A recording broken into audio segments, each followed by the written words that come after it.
Good morning, ladies and gentlemen. We'll call this July meeting of the Board of License Commissioners of Carroll County to order. We have a tradition here that we open with the pledge of the flag and observe a moment of silence for those who have gone before us to make our country great what it is. Strictly voluntary. Mr. Barnhart. I pledge allegiance to the flag of the United States of America and to the republic for which it stands, one nation, under God, indivisible, with liberty and justice for all.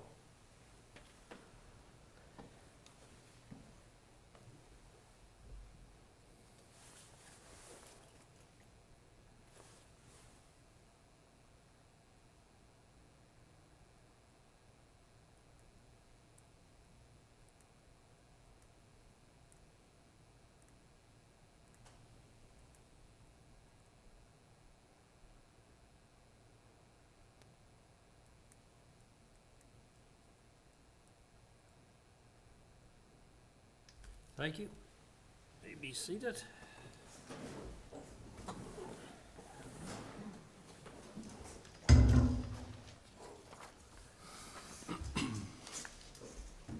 This time, the first item of our agenda, business agenda, is approval of the minutes from the June 10th, 26th board meeting, that you all should have received. Are there any corrections or additions? Hearing none, they'll stand approved as read. First item of business, we have a letter from Ms. Linda Bowen, officer of the Reese Fire Department, requesting permission to have a beer garden Reese Rock Fest on the carnival grounds. You have a letter in front of you in your packet.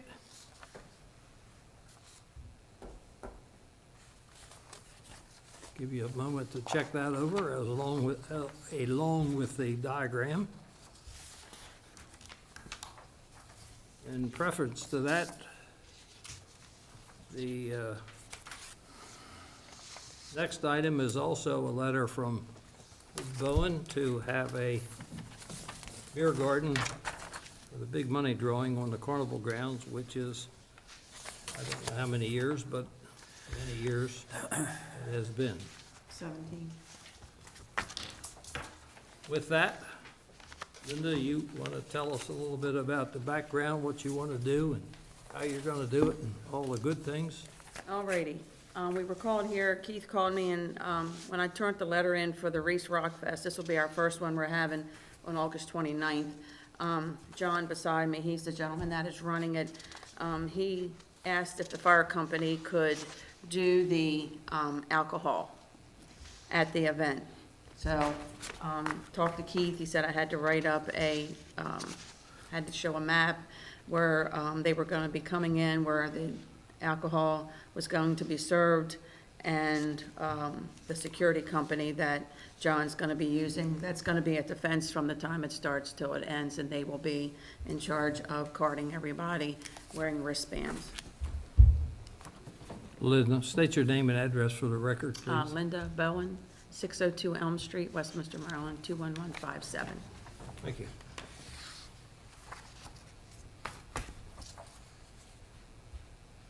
So if I understand what you said, it's going to be on the carnival grounds. Yes, It'd be very similar to the layout as far as the fire company I'm talking about now. Very similar to the layout as provided for the big money drawing in the general area for that. And Reese is solely going to provide the alcoholic Alcohol, yes. beverages? Mhm. And what are, We will be serving beer and then like seltzers and like hard lemonade. That's all we're gonna be serving, and we get our alcohol from Bonds Distributing. there'll be no mixing drinks or anything like that? It'll all be other beer or canned Yeah, items? the cans, seltzers and whatever's in at that time, hard lemonade, iced tea. And his security company is going to be at the entrance and exit the whole entire time. Is the fire company responsible for the security, or is it promoter? security for John. John's responsible for his security. And no alcohol will be brought in. No, no coolers, nothing will be brought in. And you have several people who are alcohol certified, correct? Yes, sir. Yeah, I attached one or two to the permit. But Keith done quite a few of us down at the firehouse, so. Do the proceeds go to the fire company? Yes.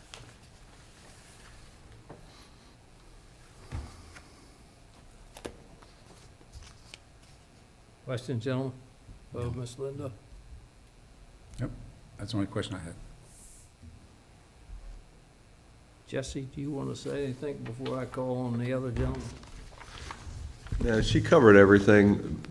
Basically, we've been talking about this for a couple years, doing it ourselves. Mr. John here, he knows a lot more people in the industry. So when he came in and talked to us, this was a no-brainer for us with the rising cost of the equipment. And we've had some negative press, so the community doesn't know that we buy our own equipment. So the costs are going up, and we were hoping that this would hopefully go well, and we can continue to do it because our carnival is actually going down. Carnivals are a thing of the past. We made half of what we used to make last year. So we're just trying to look at other avenues to make money, purchase our equipment. Would you like, just give this board, and this is televised, just give this board a general idea of what you get for $2 million and how many pieces of apparatus you got there and basically what it costs to replace that, not only them engines, but a few years ago you bought a new ambulance. Just to give people an idea, the county does not pay for all this equipment. Yeah, so we have a medic unit that costs $400,000. It's basically we bought it for DFEMS because they took over right after we bought it. We have a new engine tanker. It's I think we still got like a year for it to come in. That was 1.4 million. And we also purchased a new engine. It's just a demo because we wanted to get back to getting rid of, we had someone buying used equipment, which is out of service. I think one engine's been out of service for 14 weeks or so, at least this year. So we actually had a reserve engine from the county because we were down to one engine. That engine's $947,000. Our rescue squad is going to be due to be replaced, I think in 5 years, and that's going to be around $2 million at least to replace that. So that's what Reese has done well through the years, but the last few years under other management, we've been fiscally responsible with our money. We've always done well, and this is just something new that we're hoping works out to pick up some revenue that the carnival's losing. And everyone's volunteer there, is that correct? Yes, sir, except for the DFEM, and we have our EMS, we have 2 EMS personnel from the county and 1 engineer that drives the engine. Other than that, we're volunteer. And all this equipment of all, what is it, 14 companies? Yes, sir. 14 companies have the same problems. When I say problems, they're all responsible for equipment, so on and so forth, and each one of those 14 companies got to raise the money. I think Gamber just bought a new engine or just had one delivered or something like that, so it's not a unique situation as far as those far companies are going, and it's getting higher and higher every year. Any questions of, No questions. so, I have a question. go ahead. So how does Reese Fire Company benefit from this event? Is there a split of ticket sales? How does that help you? Yes, we get a certain percentage from the ticket sales, all the food, 100%, alcohol, that's all. It was, when he came in, he's like, I'd like to do this. It was a no-brainer for us to do. We're handling all the food, and he's the one that, he's dealing with all the headaches, basically, for out of all our fundraising, we're happy to be able to sit back and let somebody else do all the hard work for us. And I've known him for years, and a lot of the guys at the stations know him, so. And he's a retired fireman, so he's got to be all right. All right, sir, introduce yourself, tell us what you want to do, and give us a little bit of background. Are you an actual promoter? Yes, my name is John Girini. I live in Fairfield, Pennsylvania, 350 Topper Road. And I'll give you some background. I spent 30 years in Baltimore City Fire Department, retired a few years ago as a battalion chief. And then during my 30 years, 40 years, actually, I was a musician playing here to Key West, Florida. Very familiar with the production business, the music business, and very familiar with the fire department. So when I played my last show in December of 25, 6 months ago with my band, I decided I wanted to get out of performing and get into promoting, start promoting other bands, because I just kind of lost my zeal to get on stage and perform anymore. But I realized after all the promotions we've done over the years with my band, there's more money to be made in that than actually playing music. So with that being said, when I got out of the music and the fire department, I'm thinking, well, let me start this promotion and production business. And the business is called Eagle Star Productions, and I went and incorporated about 6 months ago. And I decided that I want to start focusing on trying to build my business partnering up with fire departments, because I have a good knowledge of what they do, for one, and help raise money for them and try to establish a business at the same time. Me also trying to make money myself. With the knowledge I have from the music business for so long, promoting kind of comes natural to me. Other than business side, I'm learning a lot of stuff. I have some good people around me that are giving me a lot of good advice in that area. And the last 5 years, I'm a building code official in Adams County, Pennsylvania. I'm a zoning officer. So I have let's just say I have a good base of understanding of permitting and what's required. PA is not exactly like Maryland. So some of the stuff I had to adapt to and get permits for here, understanding the square footage of cars and how many people you're allowed to have these events, and I understand all that stuff. So with all that being said, I approached Reese because I've had a good rapport with them over the years playing music there. And I'm thinking, well, maybe we can partner up and do a show. I have a lot of connections with not only national acts, with local acts. So our intentions is hoping that we are successful, that we can start something here in Carroll County that you don't normally see, a big concert. Whether it's rock, country, whether it's the gospel or whatever it might be, we decide we want to do in the future. So that's kind of my background of how this all started. And when I approached them, I'm like, look, if you guys take care of the alcohol and the food, because a profit organization can't obtain a permit for alcohol in Carroll County anyway. So it kind of worked out, hopefully works out well for all of us, you know what I mean? And I have a security company that I hired.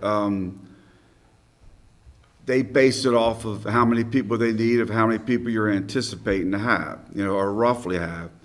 So, I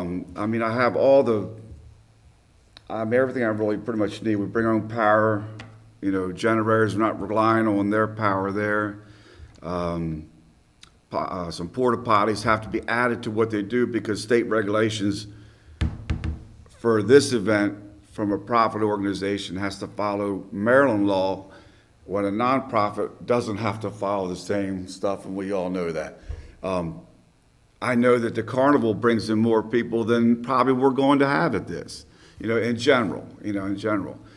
But if this can be successful, and we can get a fair amount of people to buy tickets to come in and enjoy themselves, and my thought process on something like this is really, really cut and dry. Safety, security, and sanitation.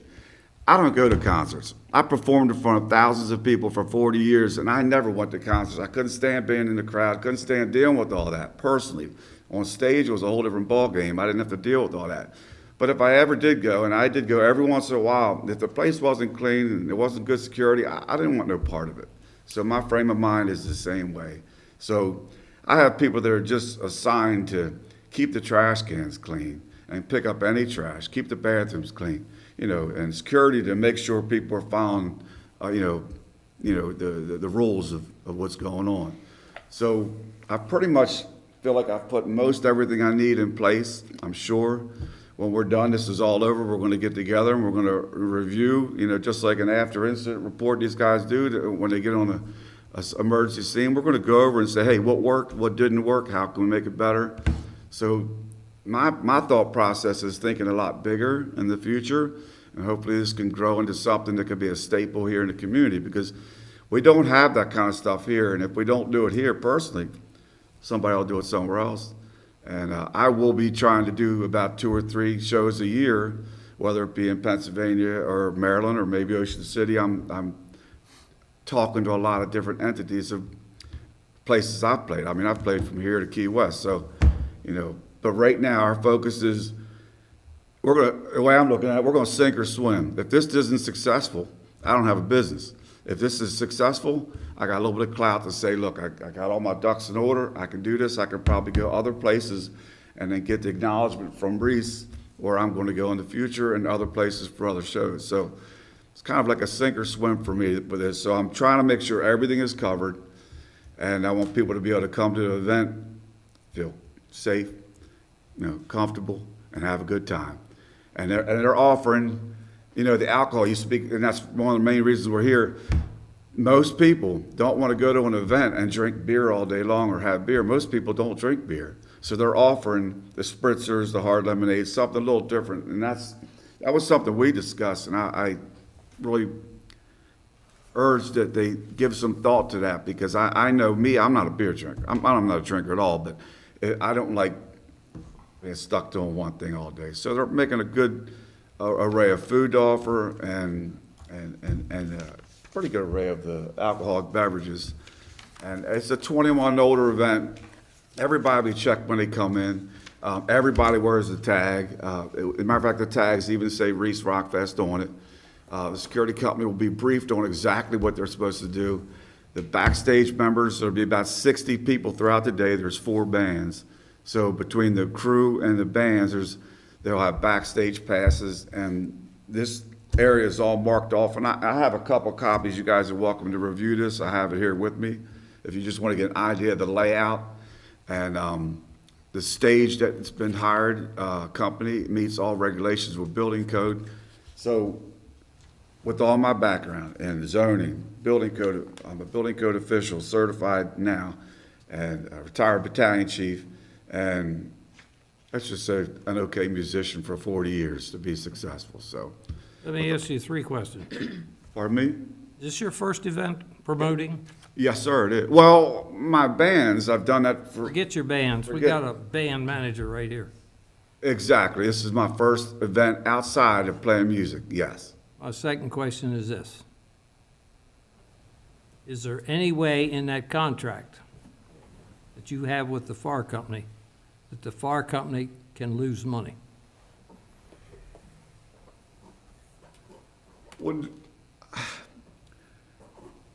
I'd say they're gonna get paid, we have a number in our contract, they're getting paid no matter how many ticket sales there are, for one. And then they get per ticket and whatnot, and then the beer and the food. I would say, yeah, if there was a tornado that came through and lasted for 8 hours and we Forget the didn't have weather. Forget the weather. Forget the weather. You, as the promoter, are guaranteeing to pay them bands, I assume, Yes, sir. okay? And in your contract you have with Reese, if you spend X number of dollars, whatever it is, and you don't create that much revenue, and your expenses exceed what your total revenue is there any way that they have to withstand any of those expenses? No, sir. Do you know a guy by the name of Paul Manna? Very well. Do you? I'm very familiar with his promotion stuff. He's been a known promoter in Maryland for a long time, Yeah. and a He and musician. some other guys. They don't promote, they promote. They don't put no money up. So I assume you're putting the money up to pay. Let me put it to you this way.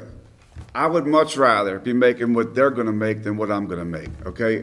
But I want them to be successful, okay? It's important for me for this whole thing to be successful. I'm willing to either break even, or if I lost, it is what it is. As long as it's successful, I'm trying to create a business here. So, What are the price of the tickets and how many do you anticipate? well, the prices are, Give me your business plan. it's $40 a ticket. Up until now, they went to 45. At the door, they're gonna be 50. I'm hoping to sell at least 1,000 tickets. And if I sell 1,000 tickets, you know, well, somewhere around 40 grand there. And I know that I'm 30 grand into it right now. So if we sell 1,000, I don't know that. I'm really hoping we do more than that. And we capped it off on 2,000 in the contract with Reese.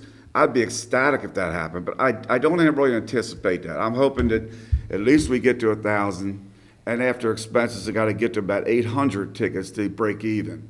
And then after that, make profit.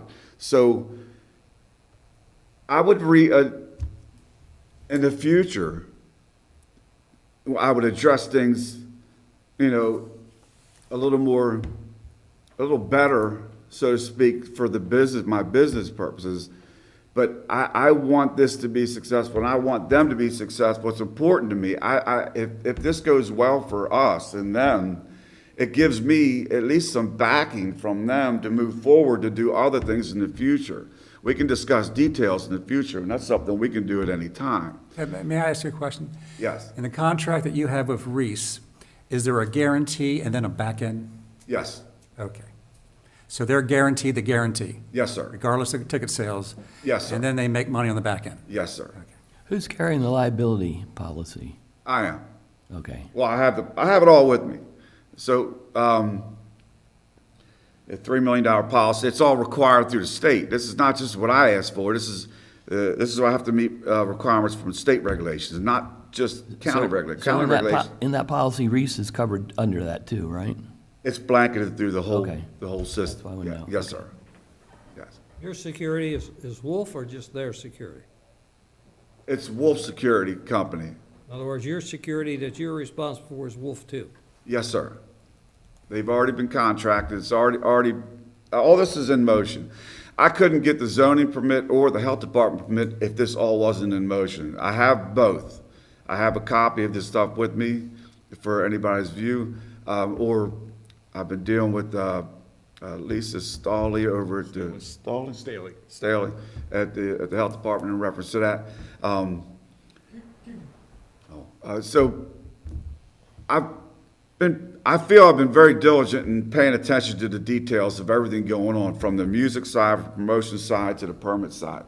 Ironically, I have background in all these areas, not that I'm the best in any of them, because there's always some fine tuning in there that we always seem to find. But that's what I'm trying to do. I want this to be as best step put forward for doing this, and hopefully this will go well, and we can discuss future events that hopefully will create more money for them than they normally get on anything they do.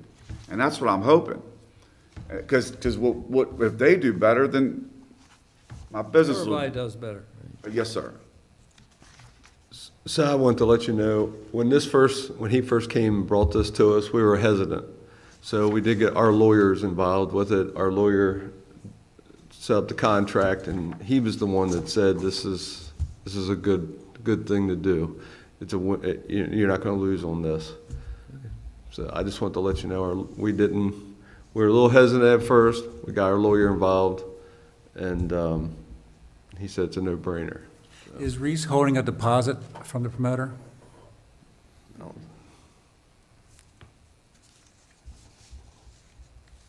It's not gonna cost, if it didn't even go, it's not gonna cost us anything. If for whatever reason it got canceled, it's not costing us anything. That's the reason why we kinda went with it, because it's the first year and we don't wanna lose money. So that's why he's he's handling everything on that aspect. And as far as the security, is the security we use at our carnival, and they do a great job. Any other questions? No, I don't have any.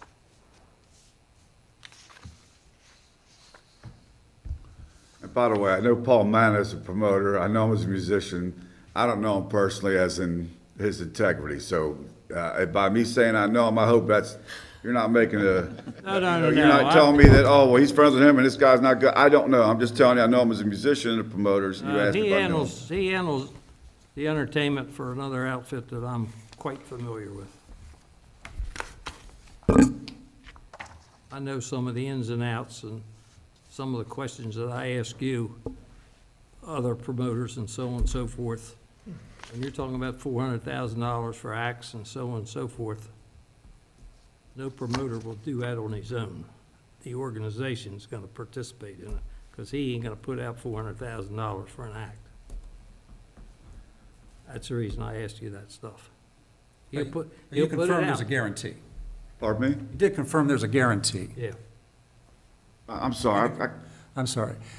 In response to the chairman's question, you did confirm that there's a guarantee, and then there's a back end based on ticket sales. yes, they're guaranteed, we have a number, you know, they know what it is, I don't know if it doesn't matter, I have the contract with me, just in case. But, yeah, absolutely upfront money, yeah. Okay. So the bottom line is there's no way they can lose, so. I sure as heck hope not. I mean, I don't see how. I mean, Well, if it the did, only person that stands to lose money here is me.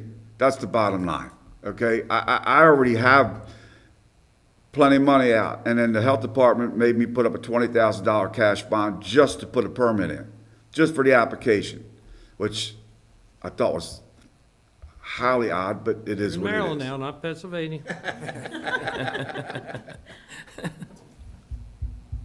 It is what it is. But you know what? Are you originally from Pennsylvania? No, sir. No, I grew up outside, well, I grew up in Reynoldstown, and when I got to the fire department at a young age, I moved out to Carroll County, lived in Lineborough most of my life while I was in the fire department, and then when I retired, I moved to Pennsylvania so I didn't have to pay state taxes on my pension. I don't like Pennsylvania any better, but I'm just, it helps me with my state portion of my pension. That, you know, it's not taxed in Pennsylvania. Well, good luck to you. I hope it's a great success. I appreciate that. Thank you very much. I look out for them boys all I can look out for. And girls, ladies. Thank Any you. other questions? No. Now, let's do this quick. The next request is something that they've had for 17 years. They have a beer garden when they have a big money raffle. The same beer garden basically that they have when they have the carnival. You got diagrams there. Is there any questions about that? No No. questions. Is there any objections to both events? No, no. Linda, Jesse, sir, congratulations. Best of luck to all of you. Keep up the Thank good you. work. Thank you. Thank you for letting us speak today. Appreciate that. Thank you. Good luck to you here. Thank you, sir. Thank you all. Appreciate it. Anybody wants to volunteer, we're always looking. Yeah, that big event's coming up the 20th. Thank you so much. Good one to the floor, Chair. Okay. Just in case. See you at the carnival, see you at Big Money. Yeah, See you at right. Rock Fest. Make sure I win. Thanks again. Have a great day. Yes, sir. Good luck. Give me a shot if you need me. You got it. Thank you.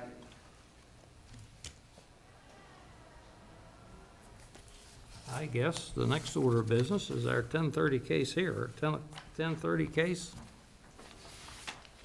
Yeah, it looks like it. Mr. Dixon, sir, would you please call case 6622? All right, case 6622, a violation hearing for a Class A beer, wine, and liquor license issued to Sam Young Yu for the use of Twin Arch Spirits, 1001 Twin Arch Road, Mount Airy, Maryland, 21771, violation of Rule AB 6-304, selling or providing alcoholic beverage to an individual under the age of 21. In the file of this matter, we have the following documents. Alcohol compliance violation sheet dated May 13th, 2026, and it's signed and completed by Inspector William Ledley. There's a notice of violation for selling alcohol to persons under 21 under the letterhead of Haven and Shoemaker Jr., State's Attorney, and it's signed by Sam Young Yu. Delivery of notice of hearing was hand-delivered on June 3rd, 2026. Notice of intention to defend with the box checked, I am pleading culpable guilty with an explanation, dated 6/3/2026. I would ask that the file be entered into evidence. We'll accept that into evidence. This time I'd ask all those who intend to testify in this case, please stand, be sworn in by Ms. Beth. Do you swear or affirm under the penalties of perjury that the testimony you're about to give is the truth, the whole truth, and nothing but the truth? I do. Good morning, Commissioners. Bill Ledley, Inspector Carroll County Liquor Board. On May 13, 2026, at approximately 6:42 p.m., I sent an underage volunteer into Twin Arch Spirits for the sole purpose of purchasing an alcoholic beverage. The volunteer removed a 750 milliliter Malibu pink rum and took it to the register. The person at the register asked the volunteer for an ID. The volunteer produced her vertical Maryland ID. The clerk read the ID and served the alcohol to the volunteer. She exited the store with the alcohol and brought it to me. The volunteer identified the clerk as an older lady. I entered the establishment, and the only person working was the owner, Sam Young Yu. Miss Yu advised that she served the alcohol and advised that she misread the license. She knows it is a crime to serve alcohol to a minor. Miss Yu advised that she would like to attend a diversion program. The volunteer was 18 years of age at the time of the incident, and the server is TIPS TAMS trained, and a follow-up check was conducted on June 25th, 2026, at which time the location passed. And if I may approach with some evidence, Has it been shown to? Miss Yu has been shown it.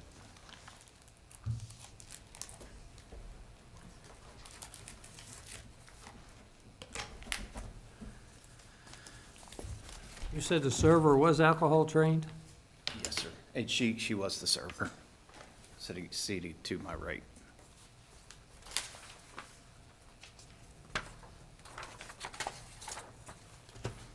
We'll accept that into evidence. Ma'am, please state your name and address for the record, please. Your name and where your business is located. My name is Sam Jung-yu. Business location is 1001 Twinachi Road, Mount Airy, Maryland, 21771. Would you like to tell us what happened?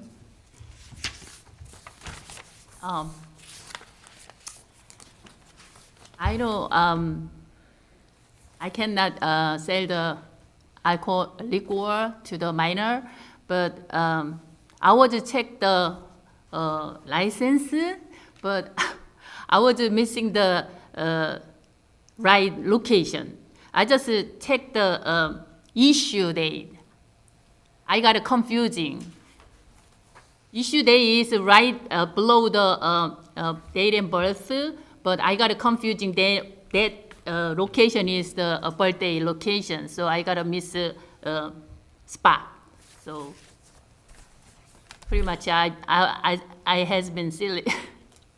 So this was a vertical license? Yeah, I never take a vertical ID before, but I don't know how did I do that times was been gone mine, I think so.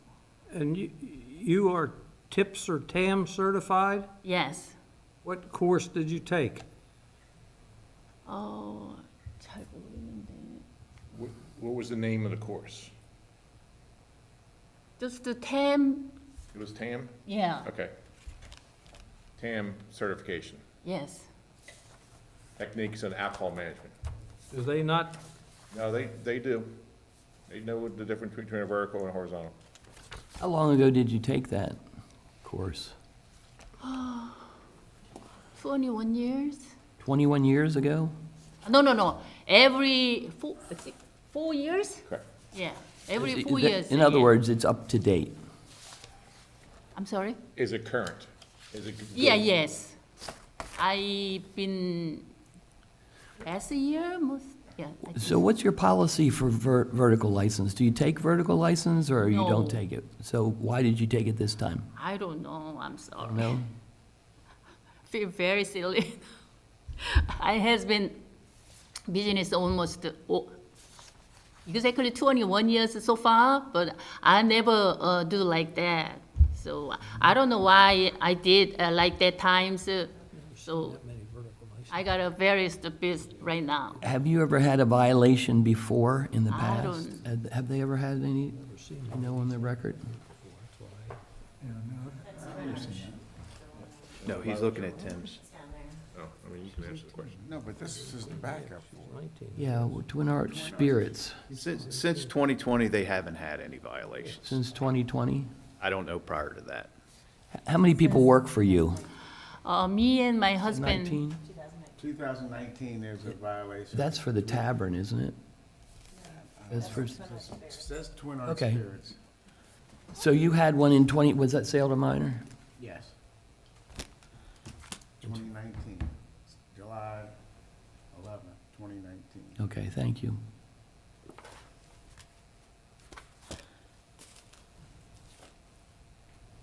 How many people work for you?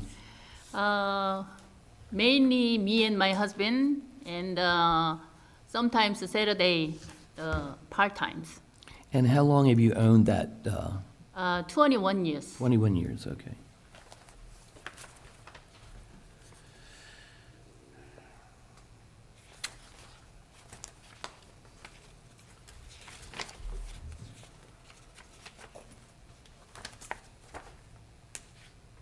Do you have any signs in your establishment that says we do not serve vertical license or we do not sell the vertical license? I don't have a sign, but I have a picture, older picture on my desk. When what is it, cash register between, I have a two, but I have a older. It's like a mat yeah, where you put the between- alcohol. Okay. You come up to the table. Yeah, like that.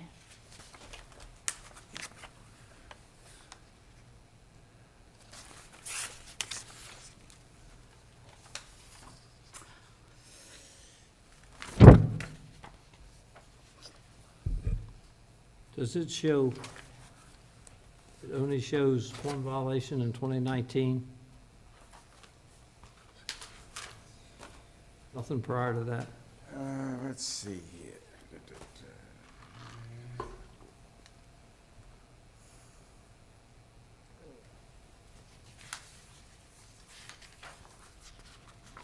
Sale to a minor, June 9th, 1998. November 12th, 1996. Now, wait a minute, you said you've been there 21 years? Yes, So 2005. Since 2005. yes. Right, that'd be 20, yeah. Okay, so those So weren't just that hers. one then? Yeah. Just that one. Okay. Well, yeah, I'm good at math. That's, The sale to minor, yes.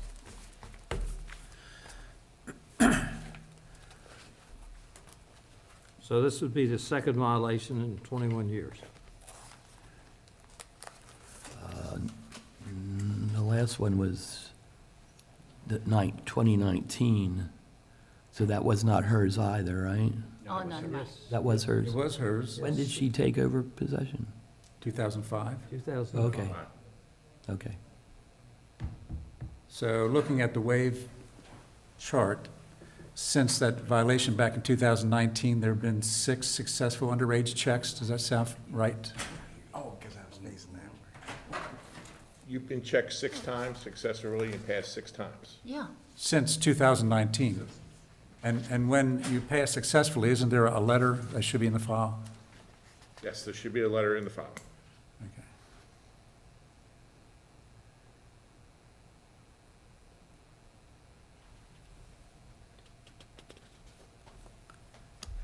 And since Bill has taken over, they get emailed, that letter gets emailed to them, and we keep a copy of the email into the, Okay. Ma'am, how many people do you have working at your store? Usually two, me and my husband, and sometimes Saturday, part-time. Sometimes on Saturdays, you have a part-time person, so, Yeah. so generally it's a family affair, you and your Yeah. husband are manning the Uh-huh. store? Yeah. I think I've seen her one time, most of the time I see her husband. We are every other days, Okay, and good for the relationship. yeah, So basically, you and your husband and the part-time helper understand that Oh, yes. your store does not accept vertical licenses. yes, they are my sons. Two boys on Saturday worker. Oh. They are my sons. Okay. They are 31 years and 29 years. They know very important not sell the minor than us. They living born here. They living here. Yeah, education here. So they better than us. So they don't. I'm not worried about them. So. Are they alcohol trained also? No, because they are just sometimes on What about your Saturday. husband? What about your, is he alcohol trained? No. Alcohol management training, She said no. like this? Tips of ten. Oh, no, he's not. This is what you are, right? Yeah, just on, because when we open the store, then they not require the all employee. That's why. So if he wanna require that one, then we do that. Wouldn't it be a good idea to have them all alcohol trained? Wouldn't it be a good idea? Yes. Sir. So we are all the know very important to check the ID and not sell them the minor. Very important. The first one we know that, but I don't. Why I did that times I don't understand. Me too, myself. Well, you did check the ID, and there have been plenty of instances, people sitting in your seat who did not even check the ID. So that's good. Who's, on your one in 2019, who served the underage? Tom. Your husband? He is the. I didn't know why he. I was. I thought he just took a violation just to sell them. I thought that, but I spoke to him, but he says same like me issue. He just checked the wrong spot, like me. Issue spot. He's got a confusion too. You don't really have to look at a spot on there. If it's a vertical license, they're under 21. Oh yeah. If it's horizontal, you don't even have to look for the spot. It's someone over 21. Yeah, that's we didn't take a vertical ID after that happening. After my husband. Okay. Yeah, we never taking, but I don't know why did I do that times. I don't know. So our inspector says most of the time he sees your husband there when our inspector visits the store. How often are you there? He is Monday. No. Tuesday, Thursday. How often are you? Every other day. Every other day, and we are working together Friday, Saturday, Sunday. Okay. So he just Tuesday, Thursday only alone. Other days, we are together. Okay. So when you have a series of successful compliance checks where you do not serve someone under age, it's generally you or your husband who successfully did not serve somebody or sell to somebody? Most of the time, I would say yes, because most of the time we do during the week. We don't, Right. very rarely do we go out on a Saturday or Sunday and do it. Okay. So I would say yes to that question for her. So, ma'am, as a licensee, you have personally not sold alcohol to someone who's underage when we did a compliance check. Does that sound right? Yes. Have you got a letter from the board saying that you passed a check and that was you, because it was from you doing it. Does it make sense? Yeah, Okay. yes. Okay. Now, the several times I've been in there, I've never met her husband. When I do inspections and things, it's always Miss Sam. And I will say this, she had just gotten a load in. You remember? You had a delivery, and she was in the back working on the delivery. And when I went in, she was very stressed out because of everything that was going on and the delivery she was trying to take care of and things like that. So she was preoccupied before the check, not that that's an excuse, but, Yeah. There was a very mad to myself. I never thinking about I never thinking about the sale to the alcohol to minor. So I never thinking about that. So I told already, but I think it's very important. First things minor. That's why I just very mad at times.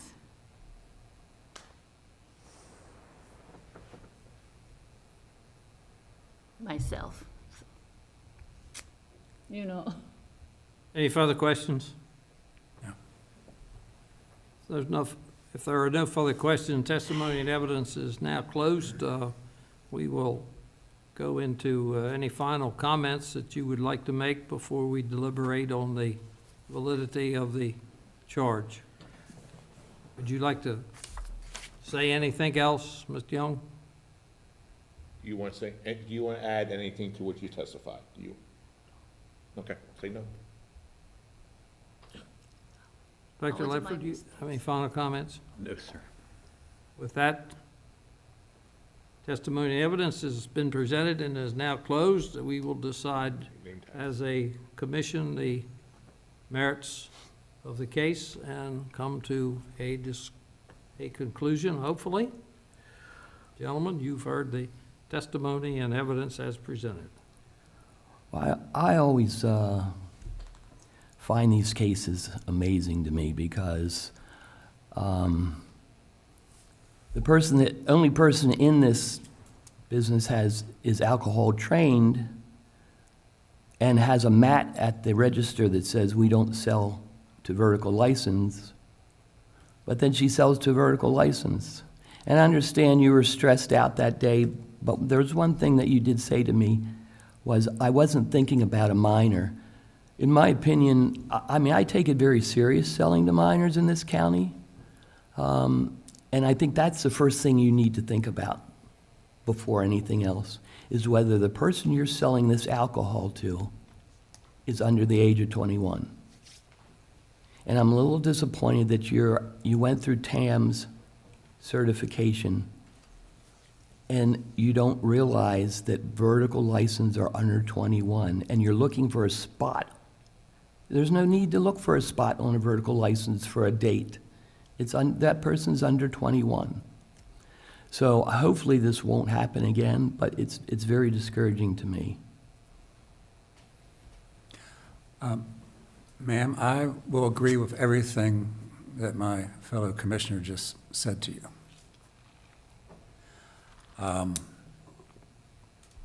It is disappointing, and you do have a policy not to serve someone or sell to someone with a vertical license.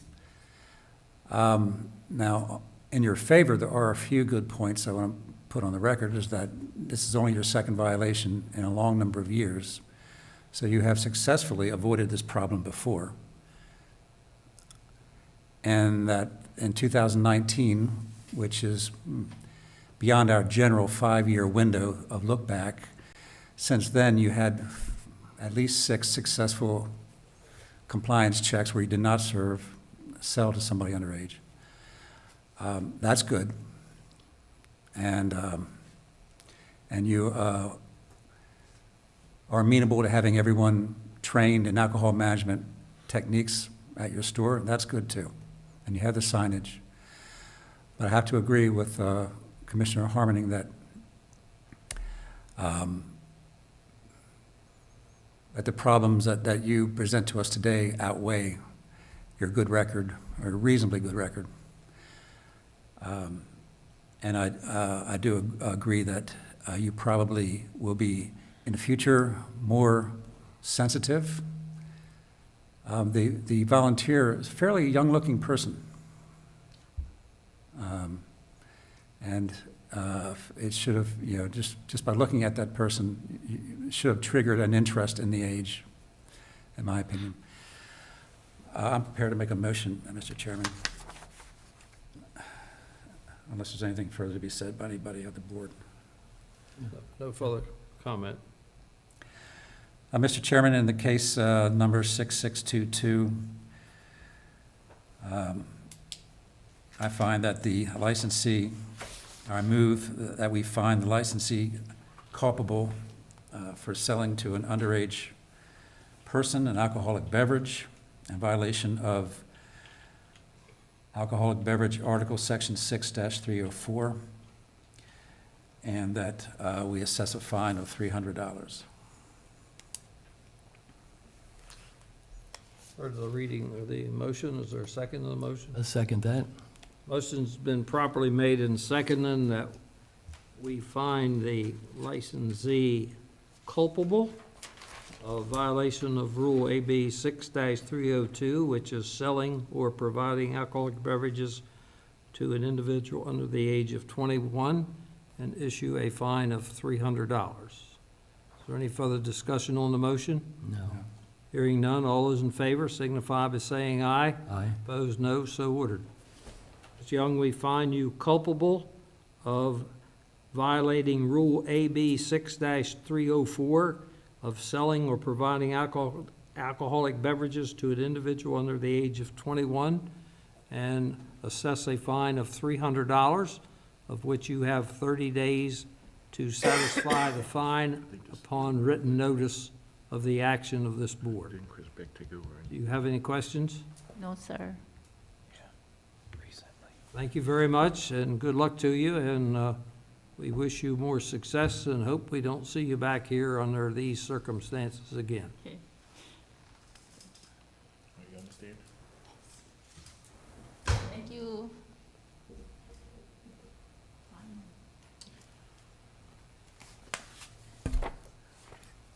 Okay. We got 5 minutes until our next. Do you want to take a 5-minute break or continue the business meeting? I don't need a break. I'm fine, whatever you'd like to do. Okay? Okay, under new business, we have a one-day liquor license application from Jason Garber to hold the Westminster Pride Festival at the Westminster City Park on July 11th. Good heavens, that's what, this Saturday? I don't see a letter. Do we have a letter? Do we have a letter in this packet? The next thing I have is from Jeannie Bird. You got one for Jeannie Bird, you should have one for Sarah, and one for Liquor Library. Is that what we're talking about?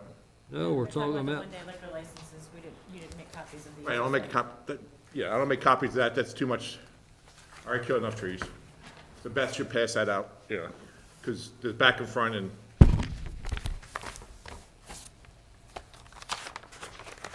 It's this event we had the same as last year, they had the same event we had last year. And they've done this event at least 6 years, different locations, but this is the second year at the city park. oh, they're doing the park. Because they used to block off, what, from where Fletcher's Funeral Home is? Center Street to like Court Street, but now it's at the city park. Sherry Oseville.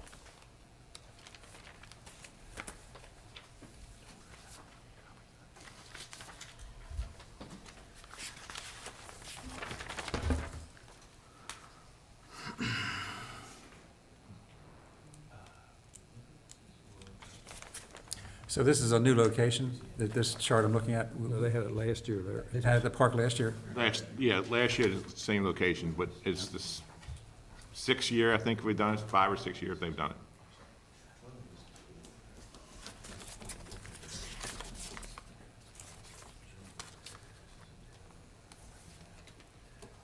have no objection. No No objections. objections?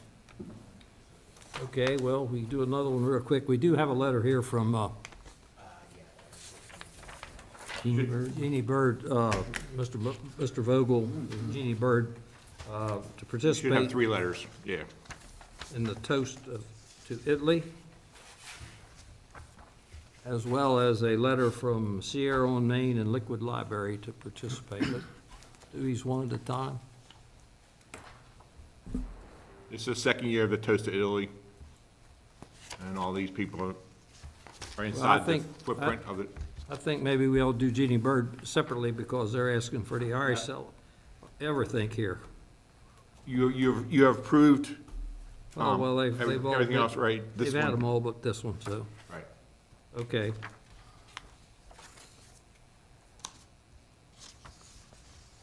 This Jeannie Bird letter, I was asking for various dates. What you've already approved We've it. already passed them, they were already gone.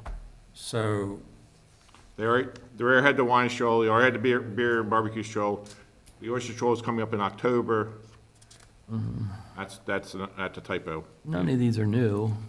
Right. None of these are new. Right. You-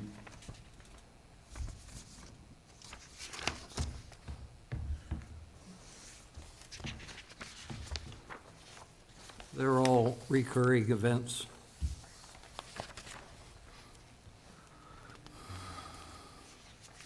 okay.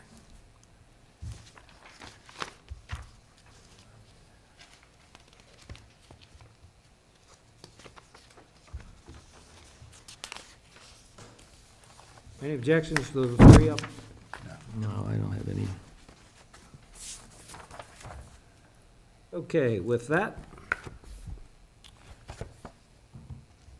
well, we can do Dave's letter. We have a letter for David Johansson about closing his restaurant and dining house.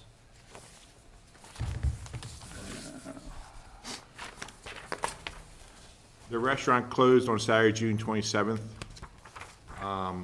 And then we have just received Thursday an application for a new licensee to take over Johansson's. He's requesting that we don't get rid of the license itself yet, just hold it off in case something falls through, that he can reopen the restaurant if the new owners don't take over, or something comes.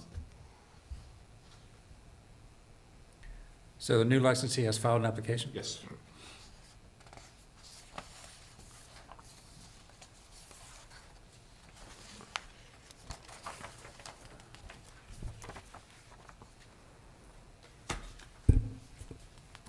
Did it go to settlement?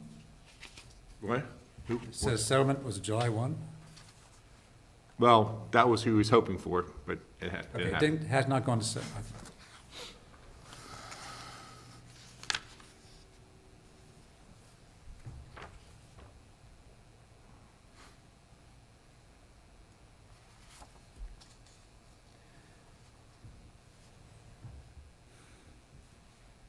So the restaurant is closed, he wants to keep the liquor license active. Right, because by rule, if he can close up to 10 days, after 10 days, he has to get permission from the board to stay active.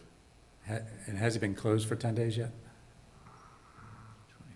Now, yeah, it's been closed for 10 days. Yeah, the Has it- 7th. Okay, so he needs permission from the board to do this? Right. Okay. So it closed the 27th, and today's the 8th, so 12 days, 11 days. I have no objection. You can put my math skills to work today. Nice job again.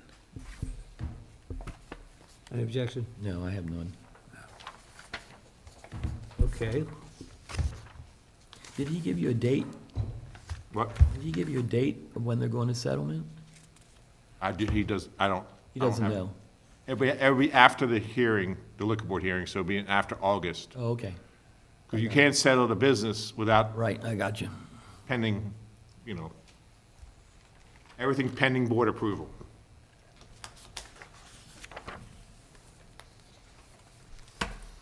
So we will see that application next month? It got turned in Thursday, so you'll actually have 4 cases next month. The 4 got turned in Thursday. And Kelly Schaefer's Kelly Miller is involved as a lawyer. For buyer? For the buyer, yes. Do we have our 11 o'clock case here? Yes, sir. Come on up, Chris. Mr. Dixon, would you please call case 6623? All right, case 6623, a violation hearing for a Class A beer, wine, and liquor license issued to John Christopher Beck for the use of Twin Ark Tavern, 1001 Twin Ark Road, Mount Airy, Maryland, 21771, violation of Rule AB 6-304, selling or providing alcoholic beverage to an individual under the age of 21. In the file of this matter, we have the following documents. A, alcohol compliance violation sheet dated May 13, 2026, and completed and signed by Inspector William Ledley. Notice of violation for selling alcohol to persons under 21 under the letterhead Haven N. Shoemaker Jr., State's Attorney, and it's signed by Gianna Elaine Goodhart, May 13, 2026. Notice was hand-delivered May 29, 2026, delivered by hand on June 3rd, 2026. And notice of intention to defend, with the box checked, I am pleading culpable with an explanation dated June 3rd, 2026. I would ask that the file be entered into evidence. Thank you, Mr. Dixon. We'll accept that in evidence. At this time, I would ask all those who intend to testify, please stand, raise your right hand, and be sworn in by Ms. Beth. Do you swear or affirm under the penalties of perjury that the testimony you're about to give is the truth, the whole truth, and nothing but the truth? I do. You may proceed, sir. Thank you. William Ledley, Carroll County Liquor Board Inspector. On May 13th, 2026, at approximately 6:50 p.m., I sent an underage volunteer into the Twin Arch Tavern for the sole purpose of purchasing an alcoholic beverage. Once seated, a server asked her, the volunteer, what she wanted to drink. The volunteer ordered a Fat Tire Ale beer. The server never asked for any identification and returned back to the table with the beer. The volunteer texted me that she had been served. I entered the location, saw the volunteer with the beer in front of her. The volunteer identified the server to me. The server identified herself as Gina Goodhart. Ms. Goodhart advised she has been at the location working for 3 weeks. She knows it is a crime to serve a minor. She is not temps or TAMPS trained. Chris Beck, the owner of the location, was there and advised of the incident. He immediately fired Ms. Goodhart. Mr. Beck advised that Ms. Goodhart just completed her in-house training. The underage volunteer was 18 years of age at the time, and a follow-up check was conducted on June 25th, 2026, at which time they passed. And if I may approach with photographic evidence of the incident? Yes, sir. And Mr. Beck has seen.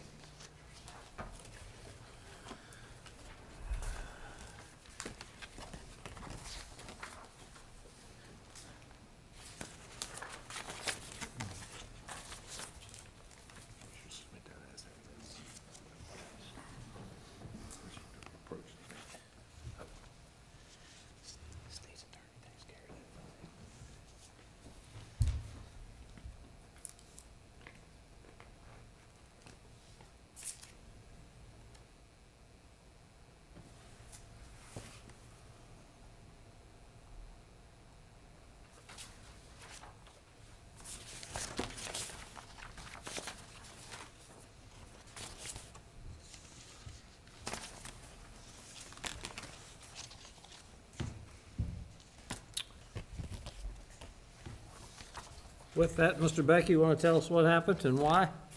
Well, sir, I think we all know what happened. State your full name and address for the record, please. I'm sorry. John Christopher Beck, address is 4704 Cowman's Court South in Mount Airy, Maryland, 21771. Obviously, a server at my establishment failed the most basic procedures that have been in place with regard to age verification via ID check, and put it in order and delivered to in this case, the minor cadet, an alcoholic beverage, which was unacceptable before from our mine and the business's standpoint prior to the incident. You know, in the training process that this young woman had just gone through, there were already a number of steps that are emphasized, that are trained, and then the way we train services, they follow an experienced server, and so that they get to witness. At the time, our policy was an ID 35, so anybody that appeared to be under the age of 35 should be requested for identification before allowing them to purchase alcohol. At the same time as well, we do not then accept vertical IDs, and that has been the case for some years. In fact, there are the placards that are up at the front door and behind the bar that indicate that vertical IDs are not available. Unfortunately, this individual didn't even ask for any kind of identification. As a result, I've taken made a number of changes to both the training and to the policies that are in force at the restaurant. We've beefed up the training with regard, the process of the training when it comes to identification checks, and the requirement that Carol Cares training needs to be completed within, if they do not already have Carol Cares, needs to be completed within 30 days. We've also changed from an ID 35 to a 100% identification policy. That applies to all existing, new, every server, every bartender. It's worked well. We've only had one incident where an individual who was clearly of age refused to provide identification. And that, you know, unfortunately, they still didn't get anything to drink. We've gone through and reviewed the process and made certain that the ID check process is a part of the training at each stage, at each day that the new server goes through training, as well as not just ID check, what is an acceptable ID, Maryland issued, military, individual's resident state ID, and then alcohol awareness more broadly with regard to intoxication, you know, signs of, visible, you know, how much they've drunk when they're here, do they come in with any kind of impairment, so that we are not serving an impaired individual. To emphasize this, every front of the house employee has signed, and I've got a copy here, the updated alcohol awareness policy that was effective the 15th of March. Is the Twin Arch Tavern has made significant change to the identification policy for alcohol purchases.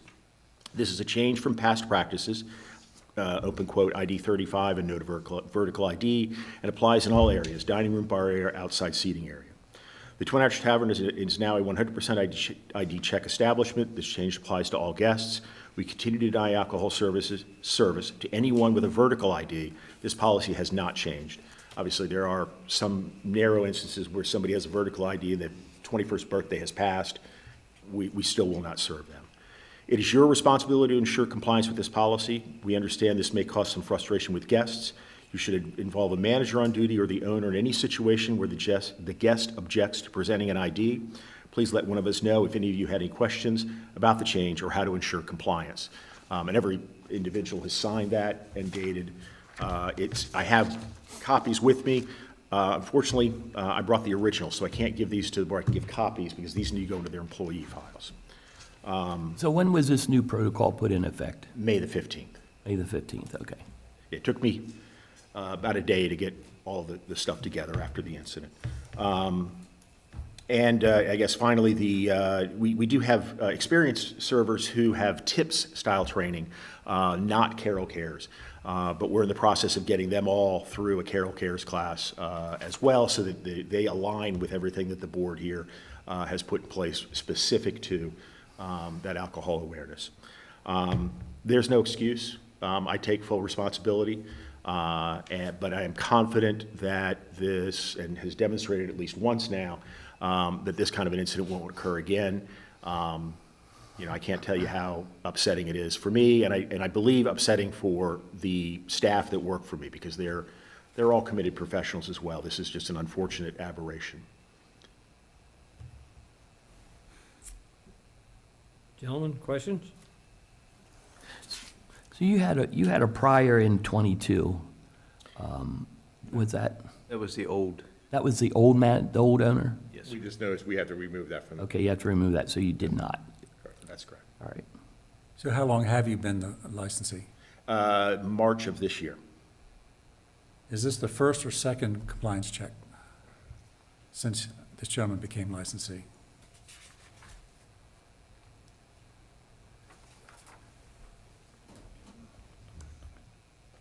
This is This is the first. the first one. Yeah, the last one was December 2025. So we have a failure on the first compliance check. Is that yes? Yes, sir.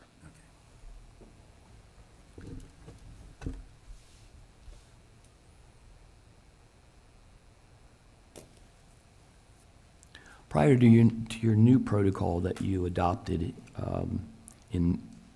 it was May, you said? May 15th, yes, sir. Did you have any protocol prior to that at all?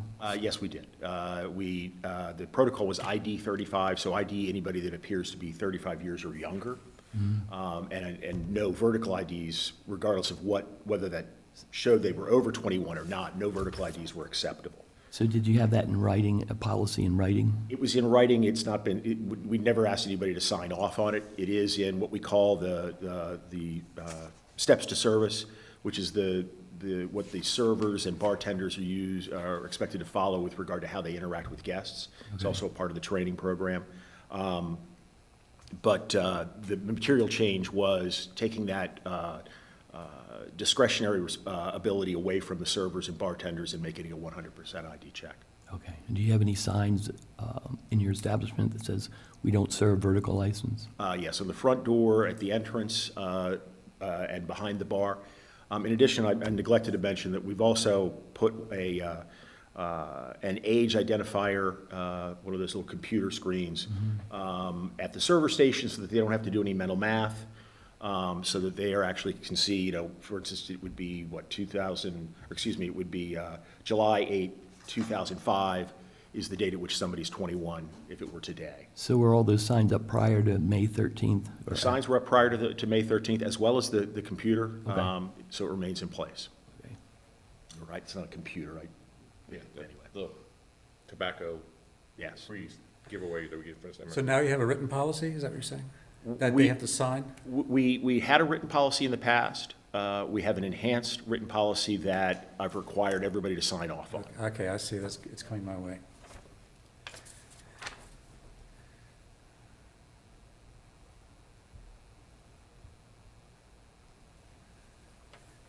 And you have the originals there, everyone has signed it who works at Twin Arch. And I can provide copies to the, And your license is a Class B license? that's correct. And I would move that we amend our docket to reflect that this is a violation of a Class B beer, wine, and liquor license.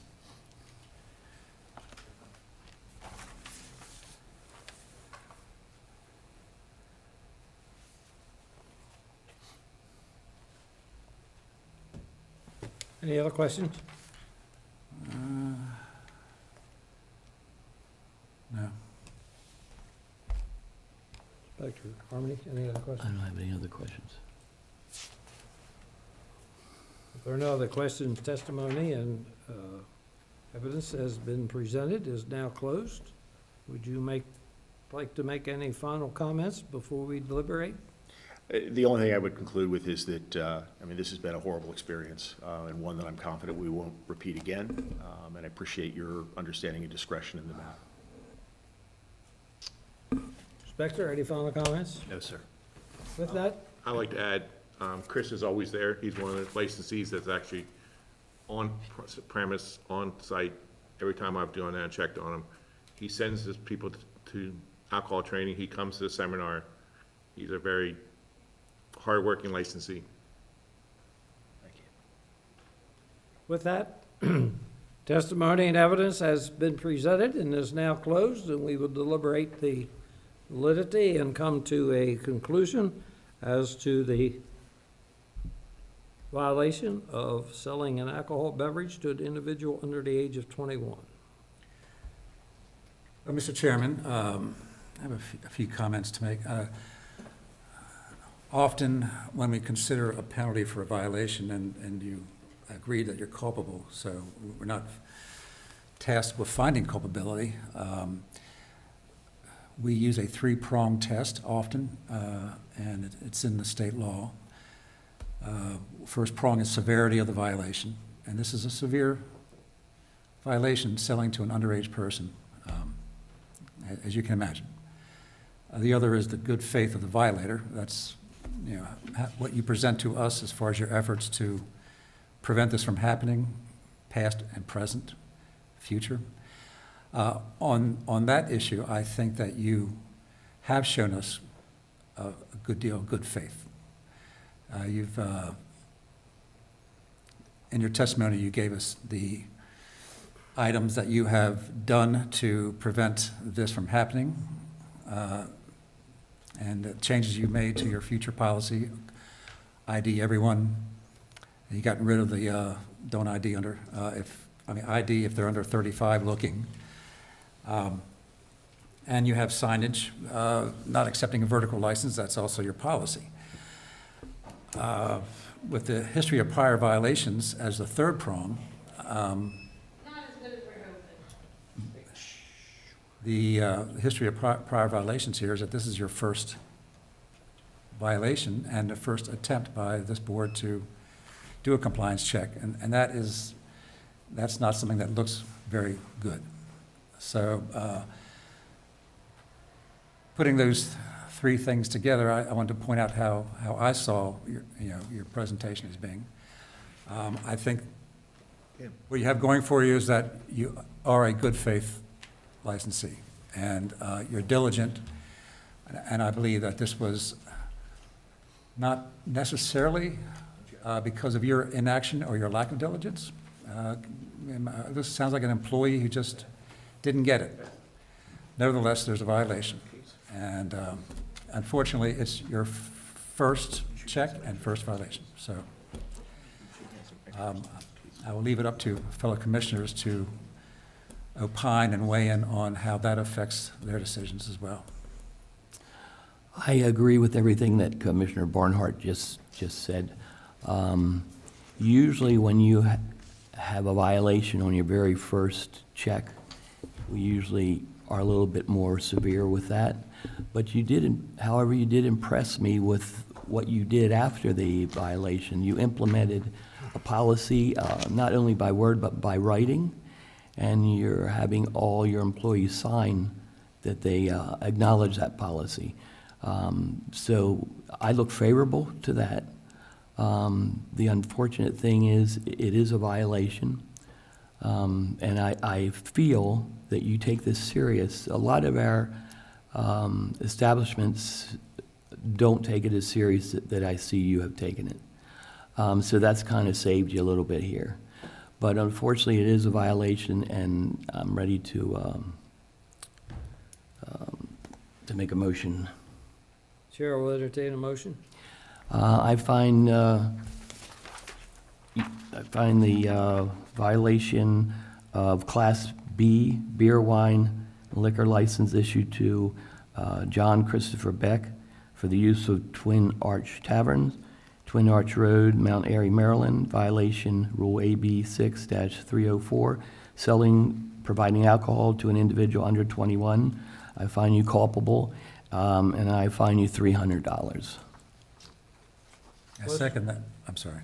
Motion's been made and seconded that we fine the licensee, John Christopher Beck, culpable for a violation of Rule AB 6-304, which is selling or providing alcoholic beverages to an individual under the age of 21. Is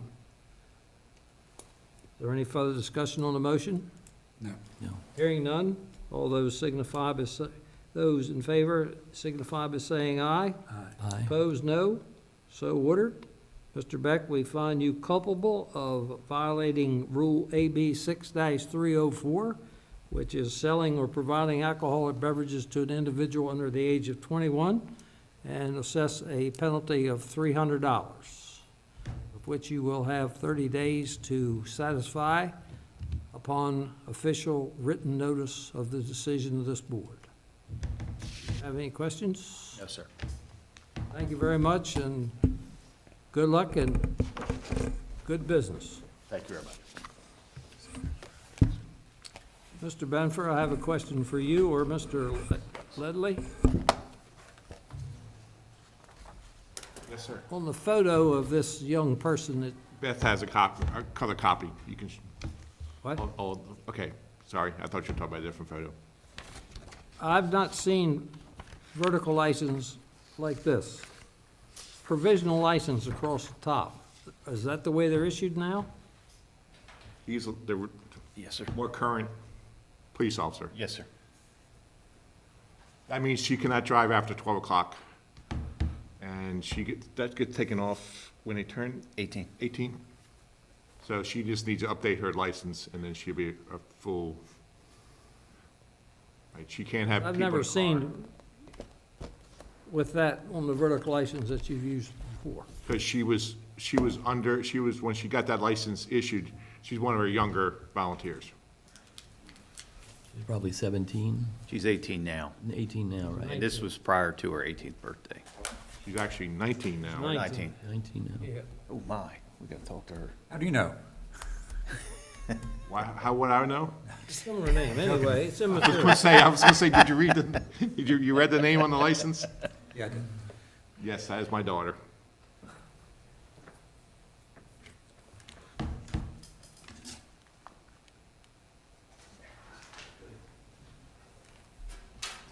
Okay, well, we got a few minutes before it's 11:30, so if we go back to the business meeting, there's one item here I think we can take care of quickly. It's an email from Matthew Hurd of the Mount Airy Fire Department requesting permission to have a beer garden on July 24 and 25 at the Carnival Grounds, which we have a letter and also a,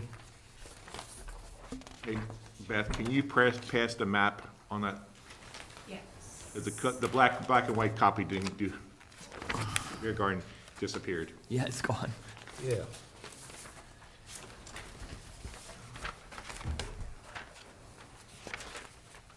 Thank you. And I actually highlighted it because I didn't see it the first time I looked at it. But they've had this event in the past. Yeah.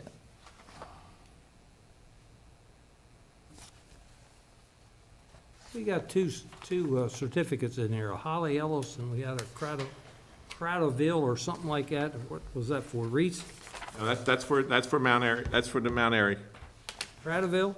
Yep, I believe so. That's came in that packet.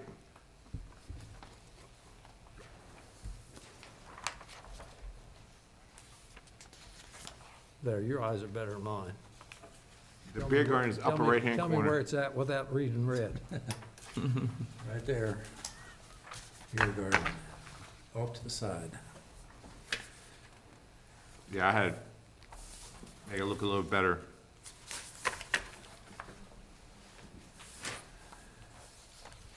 Okay, are there any questions on Mount Airy's request? No. No. They've had this before? Yes.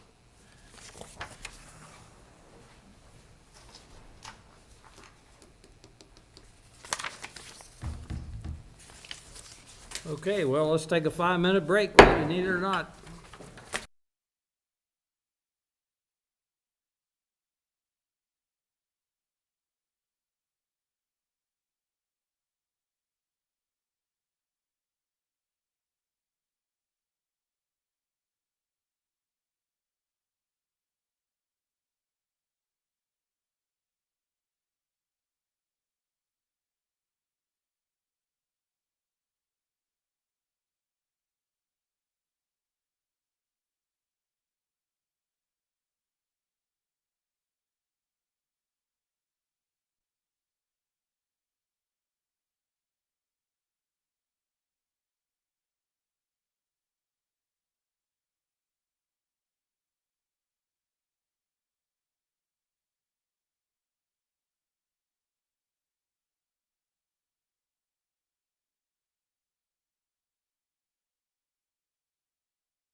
Back in session, Mr. Dixon, I would ask if you would please call case 6621. All right, case 6621, an application for a transfer to new ownership and licensee for Class A beer, wine, and liquor license from Mary Crushong for the use of Village Store LLC, trading as Village Store, 6694 Middleburg Road, Keymar, to Chintan Patel for the use of Lab Prime LLC, trading as the Village Store and Diner, 6694 Middleburg Road, Keymar, in Election District 10. And just to clarify, it's updated, it's the lab property, Love Properties. and I updated it in the file and on the agenda, his reading board agenda.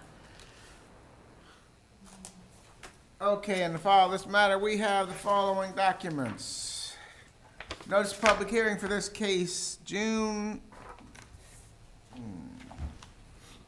29th and July 3rd. Then there's comment memos. There's a response to Bethany Henderson's request of various state and local agencies from Lisa Staley, Health Department. And the box is checks.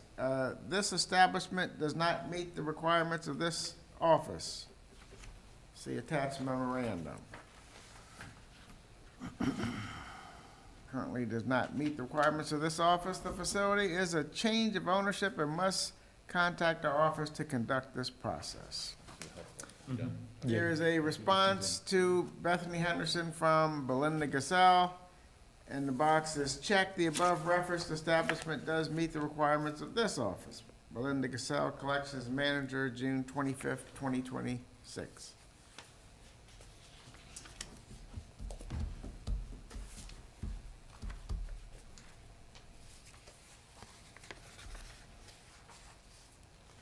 There's a June 24, 2026 letter from Bethany Henderson to Chintan Patel. Mister? Then there is an application. The application includes character references, criminal background information, References. contract of sale, MVA information, workman's comp information, a menu, SDAT status,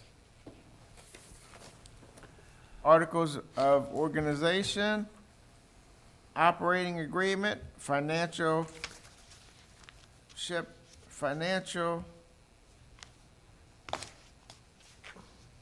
and ownership information.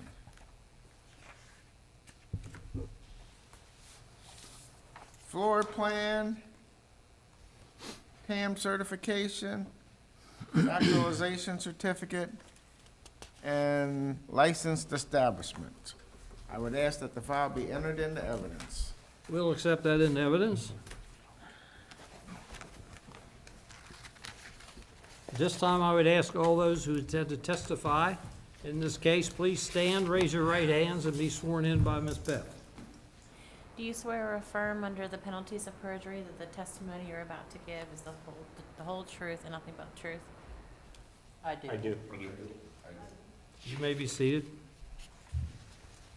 This time, I would ask that all of those who testify, the first time you testify, please state your full name and address and spell your last name for the record, please. With that, who is going to present this case? Yep. You have to say. Okay. Okay. Okay. Chintan Patel, last name Patel. Address is 1915 Moran Drive, Frederick, Maryland, 21702.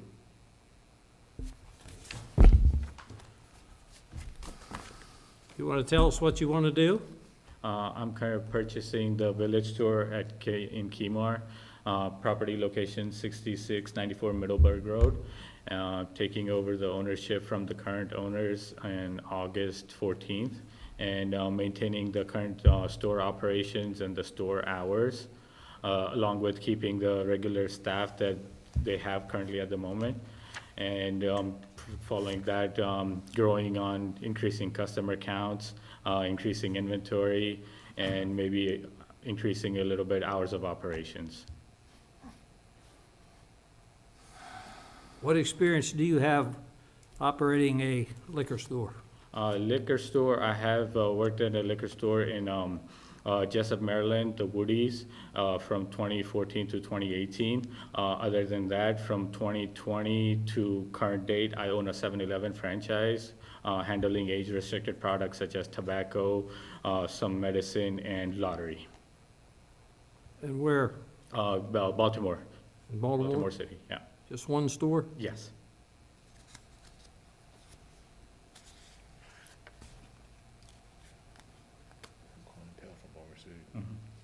How many employees do you expect to have? I expect to keep 5 to 6 employees, along with me and my wife as a full-time owner-operators. So how many hours per week will you and/or your wife spend there Let's see, each day? combined or just separate? Each day, how many? Each day, combining both of us will be there from opening to closing, which is at 6 a.m. to currently 7 p.m. So she'll be opening early in the morning, 6 a.m. I'll be arriving there at 12 to 1 p.m., and then I'll be closing up at 7 p.m. And you're open how many days a week? Currently, they're open Monday through Saturday, from 6 a.m. to 7 p.m., but we plan on opening on Sundays as well, same hours, 6 a.m. to 7 p.m., or a little less. They can't open on Sunday before 8, can they? They can open, but they cannot serve Sell. alcohol before 8 a.m. So, And then on Sunday, it's, no, that's right, 10 a.m., 10, I have to look on Sunday. Yes, 8 a.m. You said serve alcohol. They can't serve alcohol Well, anyway. I was wrong, sell alcohol, my wording, I was wrong, sell alcohol. They do have tables and chairs, but this is not, they're not allowed to have alcohol in the restaurant area. It's all carry out, there's no drinking on There's no premise. consumption on the premises. Yeah, no consumption on the premise. so, Mr. Beffer, can you explain again the layout of this establishment? It's a restaurant and a liquor store joined somehow? There's a common area, a common door in between the two. It used to be a restaurant one time, a while back, when it was Crossroads There's the Crossroads Bars. Crossroads Bar. One side of it is a restaurant, that they do store some liquor and beer on that side, and the other side is the liquor store, convenience store side. So it's two separate enterprises, basically, right? No, it's all one enterprise. So they serve alcohol in the restaurant? No, Okay, no. so, No on consumption, On-premise. on-premise consumption. They understand that. okay, so you have a liquor store which is attached to a restaurant, Correct. but there's no consumption of alcohol in the restaurant? No. And we're talking about a Class A license? Correct. And why would we want a menu for the application? Am I missing something? We don't, but the application packet asks for a menu if applicable. They turn one in anyway. I got you. It's not required in this application, but we don't have a separate packet for Class A's compared to. Okay. It's kind of a unique establishment, Yes, this got grandfathered in, like, a while ago. While It's ago. in Keymore. yes, it used to be downtown, well, downtown. Downtown Keymore. Downtown Detour. Downtown Detour. I mean, but yes, it was a small Yeah. mom and pop Used to run, be like a package store or something. packaged good restaurant, A restaurant. convenience store, carryout store. Ms. Did you work Gershon? down there? Ms. Gershon, Yes. state your name and address for the record and give us a little bit of history. Thank you. Mary Catherine Crushon, 2146 Old 20 Road, Westminster, Maryland. Crushong. And how long have you owned it? We bought it in the end of November of 2017. We first bought it from Roxanne Burrier, and we were in the Detour town. Yeah, downtown Detour. Then a couple years, we ended up buying the old Crossroad Bar and Grill at 6694 Middleburg Road. And we transferred everything up to there. We brought it up to, we had to do a whole new reconstruction, bring it up to code, and then we came down here for you all to transfer it up to there. We do have liquor, wine, beer sales. We do not have no consumption of alcohol on the premises, indoor or out. We do carry-out food, dine-in. We're serving breakfast, lunch, and dinner. And we also have a little convenience store that has groceries, milk products, dairy, sodas for the hometown. We're just a little mall store that has been surviving. We moved up there in November of 2019, and we've been there ever since. Is the sale of this property contingent on the buyer being approved for a liquor license? Yes. And just to clear up, I assume you agree to the sale? Yes. Yes, sir, I do. He was looking Yes, at you me. agree to get it elected? Sure you want to think about it? It's a lot of work. It's a lot of work. We did a lot of work to the building to bring it up to code, and we've made a lot of friends, and we have our normal, regular customers comes in pretty much every day. And then they have a customer run into the building too, Yes, we did. in his car parking, or she, or, He was parking and he hit the gas pedal instead of the brakes. You're right across from the gas station up there, Yes, right? sir. Yeah.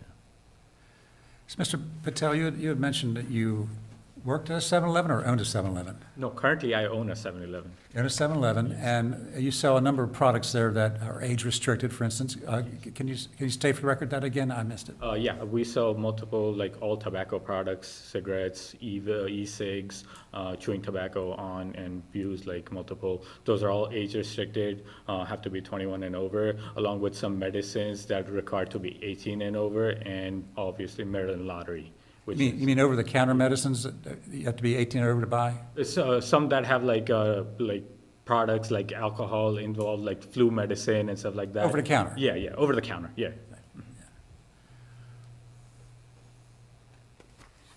So you do have experience and concerns about Yeah. age-related products? Right, yeah. And it's my current like all 7-Elevens are 24 hours, so I have anytime between 12 to 15 employees, and all fully trained to recognize all the different types of fake IDs and double checking with counterfeiting devices. So do you intend to have similar safeguards at this new location? Yes. Can you tell us, just for the record, Okay, what you want to do? Okay, for the counterfeiting devices, first primary, we have the option of checking at the lottery terminal. When we scan the ID, it shows us the age of the person on the lottery terminal. Other than that, we also have a counterfeit device that checks for black light on the license.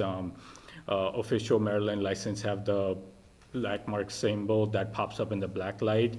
That also, it can be used as a bill checker as well. And I'm gonna design a policy making a poster saying that no vertical license accepted at all, and all. I'm sorry, you're going to do that, is what you're saying? Yeah, I mean, Okay. the current staff is already mostly trained and gonna build up on that, and whoever hire new employees, I'll make them take the same Carol Cares, TAM exam, like certification, so Yeah, they're yeah. certified as well. Okay, yeah.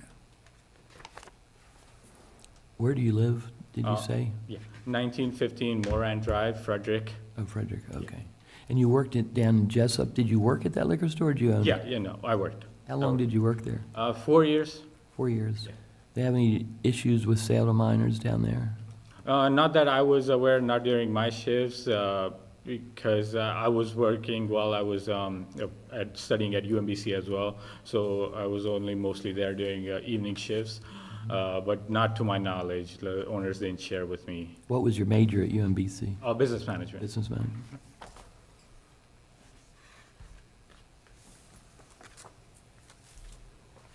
You alcohol trained?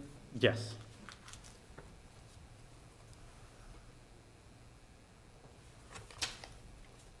Is Mary gonna share the recipes with you? I hope so. She's gonna teach me, right? I am, yes. We're gonna teach him all our tricks. Are you still gonna be the chef? No, I wanna kinda do semi-retire. I told him I would help him out and work with them if they need to. Yeah, Some good food, Mary makes some very good sandwiches. yes. We make our own, like, homemade soups and all kinds of stuff like that. We do from scratch. That's great. We do the crab cakes and cream of crab soup, Maryland crab, it's all scratch made. I'm sure Mr. Benfer has made several stops in there.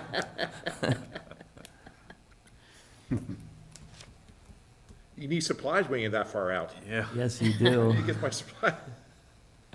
It's a little ways out there, but we hold our own.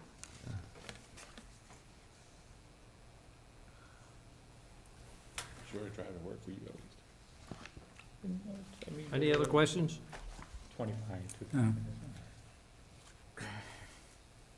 And you did say you're gonna have a no vertical license policy, did you? Yes. Yes. Okay. There are no other questions at this time. You have any character witnesses? Yes. Stand up at the mic. They can come to that microphone there. Please state your full name, address, and spell your last name for the record, please. My full name is Rajesh Kumar Patel. Last name is Patel, Patel. My home address is 24 Dunbar Avenue, Catonsville, Maryland, 21228. And how do you know the applicant? Chintan is my son, so I know him since last 33 years. How many years? 33 years. How many times you spanked him in that period of time? I need to count. And why? He is very good son. Do you think he's the proper and fit person to hold an alcoholic beverages license in Carroll County, Maryland? Yes. Have any questions? Thank you very much, sir. Thank you. Next. Hi, my name is Nirali Patel. My last name is Patel, Patel, and my address is 1915 Moran Drive, Frederick, Maryland 21702. I guess I dare to ask you how you know this gentleman. He's my husband. How long? We met in 2022. Do you think he's a proper and fit person to hold an alcoholic beverage license in Carroll County, Maryland? Yes. Do you want to say anything bad about him? You're under oath now, and he can't do anything about it. Now's your chance. Thank you, ma'am. How do you spell your first name? Nirali.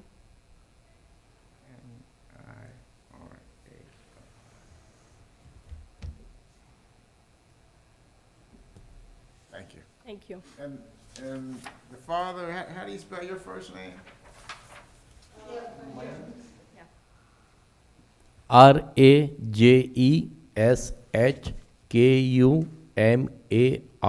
Rajesh Kumar.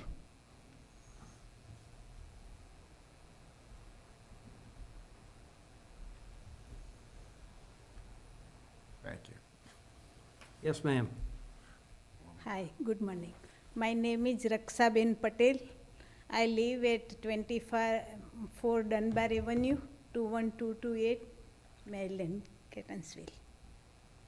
How do you know the licensee? He's my son. He's your son. Yes. How many times did you have him stand in the corner or Use your hand on his butt.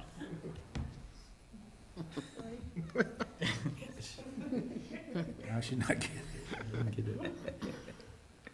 Do you think he's the fit and proper person to hold a liquor license in Carroll County, Maryland? Yes, I think. You think so? Yes. Thank you very much. Sounds to me like a family affair back there. Yes. Where, do we have any children, grandchildren, or anything else that could testify? Not yet. Not yet? Okay, thank you, ma'am.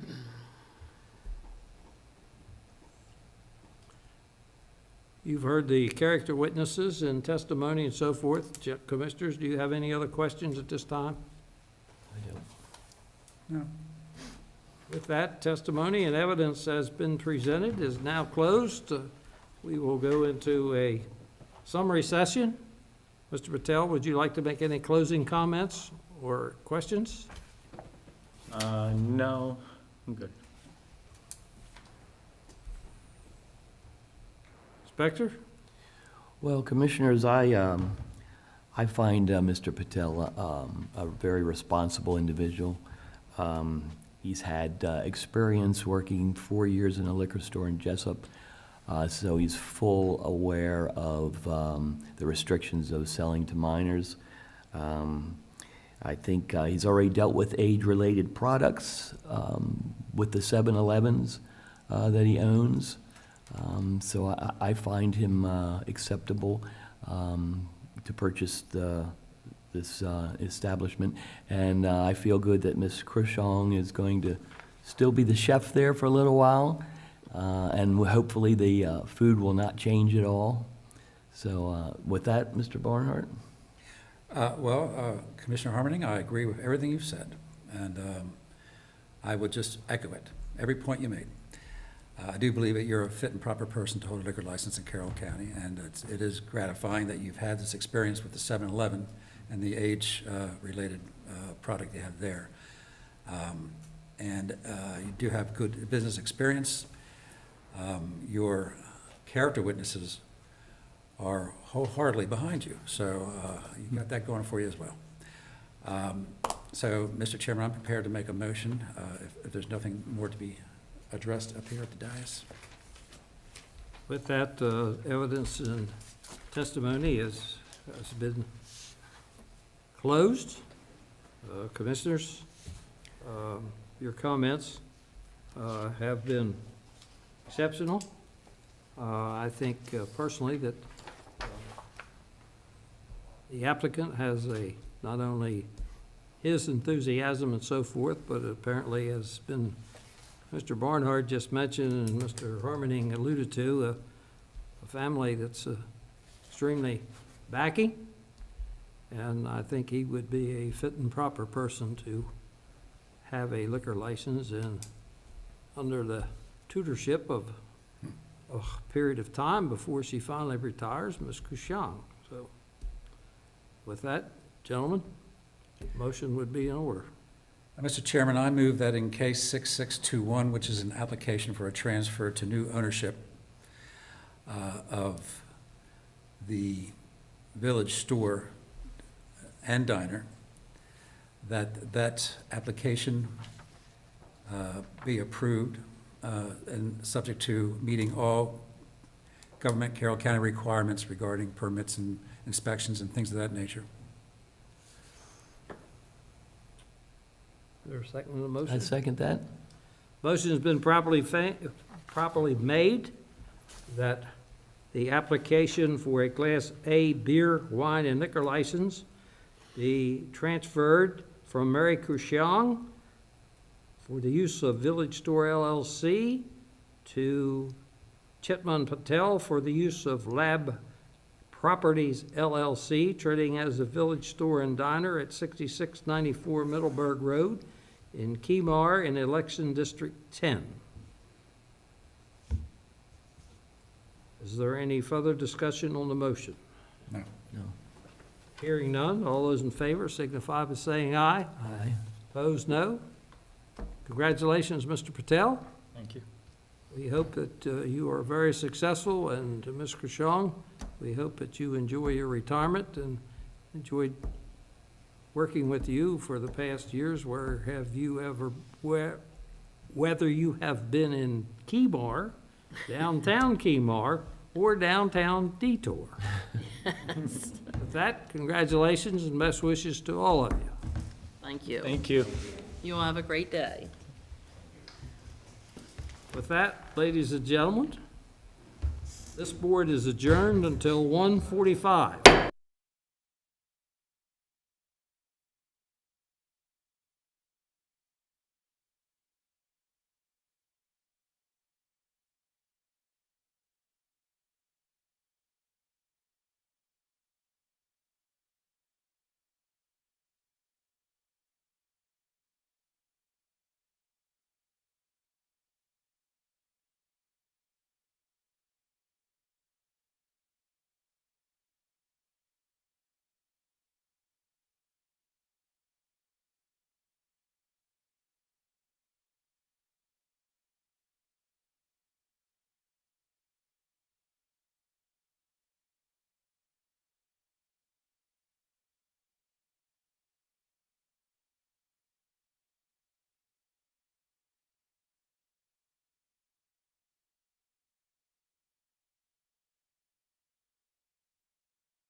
6624, an application for a transfer to new ownership and licensee for a Class B beer, wine, and liquor license from Augusto Iliano for the use of Iliano's J&P Westminster LLC, trading as Iliano's J&P Restaurant, to Antonio Iliano for the use of Iliano's JPW LLC, trading as Iliano's J&P Restaurant, 480 Meadow Creek Road, Westminster, Maryland, 21158 in Election District 7.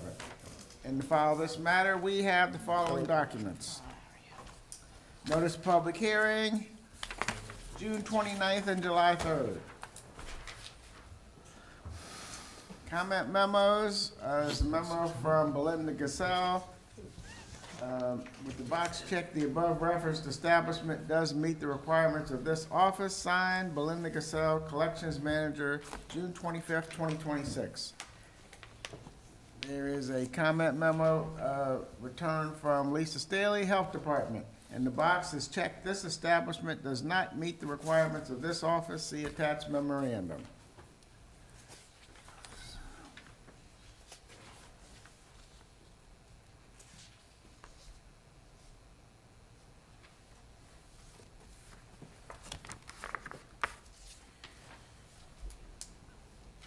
This is June 24, 2026 letter from Bethany Henderson to Antonio Iliano. And then there is a application, and the application includes character references, naturalization certificate, menu, driving record, liability insurance, criminal background information,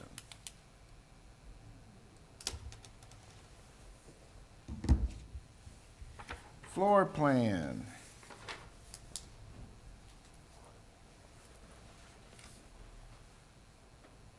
contract of sale, corporate information, SDAT information, stock information, TAM, tip certificates, and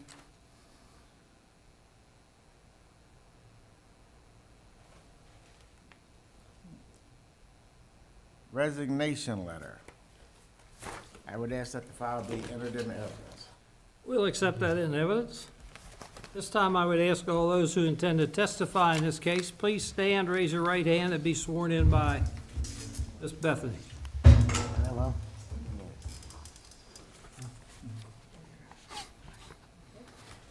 Do you swear or affirm under the penalties of perjury that the testimony you're about to give is the truth, the whole truth, and nothing but the truth? I do. I do. You may be seated. Those of you who intend to testify, the first time you approach the microphone, please state your full name, your address, and spell your last name for the record. With that, who is going to present the case? I will. I filled out the application. My name's Jessica Windsor, P.O. Box, W-I-N-D-S-O-R, P.O. Box 772, Mount Airy, Maryland, 21771. So this is Tony Iliano. He's one of the brothers for all the J&P pizzas and has extensive experience. And he's, you know, the other brother, Augusto, is the current owner, and he's going to be buying that from him. I believe you guys have everything you need, except for we're still working on the lease. That's the only thing that hasn't, you know, but that should be done sometime within the next week or so. And everything else should be all submitted to you.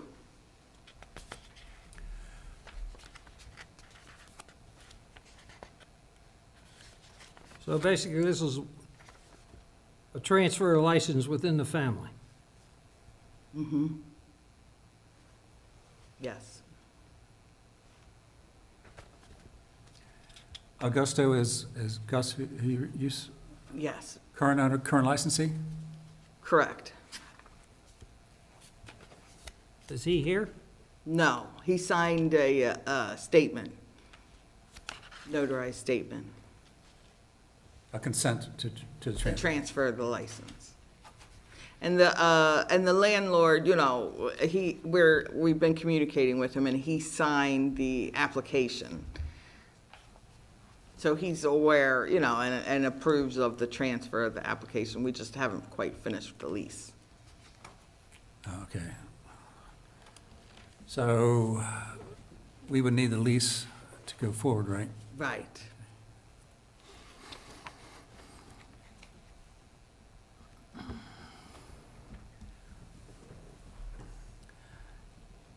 And who would the new owner be? Antonio Iliano, Yes. 51%? Yes, And who are the other owners? my son, Brandon Iliano.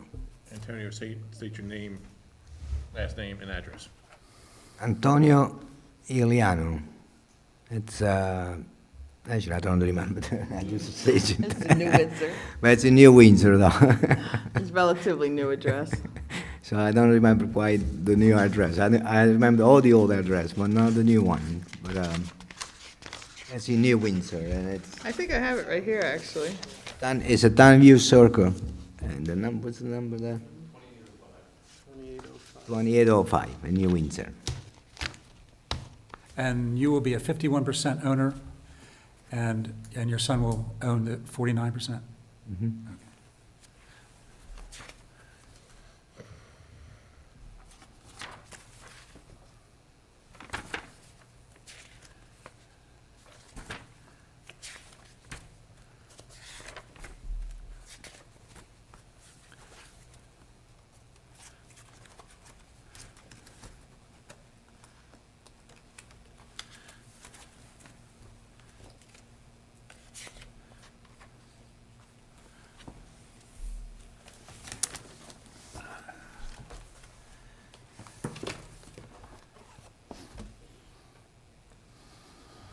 So the new corporation that this is for the use of is, make sure I get this, Iliano's JPW LLC? LLC, yes. Okay, so you and your son are the two members of that LLC? Yes.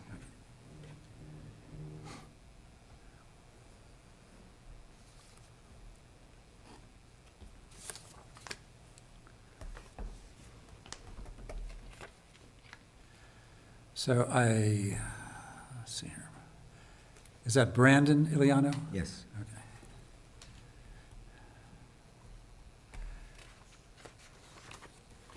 Will Brandon Iliano have participation in running of the restaurant? Yes. How about you? Every day. Even in my day off. Right. Even today, we close and I was there all day. Yeah.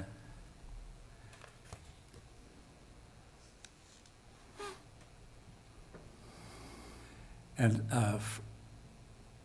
it sounds like you have a lot of experience with these restaurants. I do. Being a member of the family, you've been around and involved for a long time.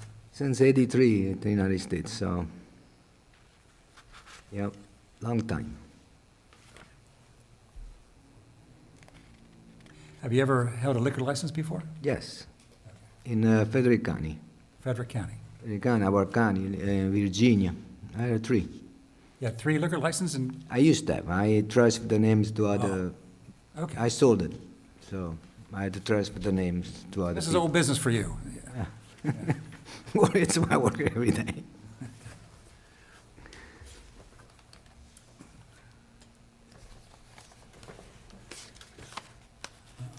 Our colleague here asked about a workers' compensation. We haven't Let's see. Should be, no, we haven't.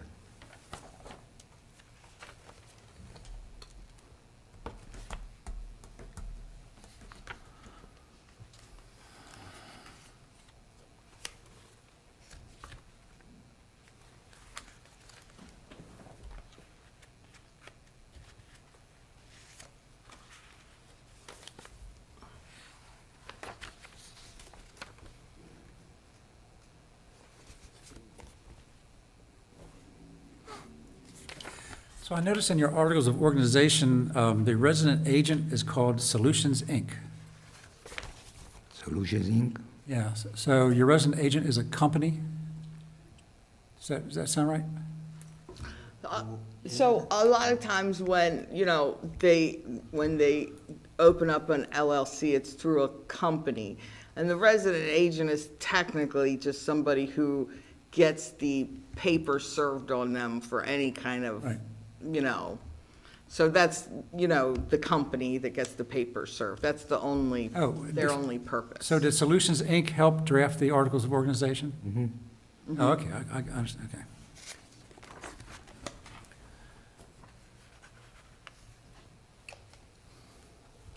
Your application is required to have a copy of workers' compensation?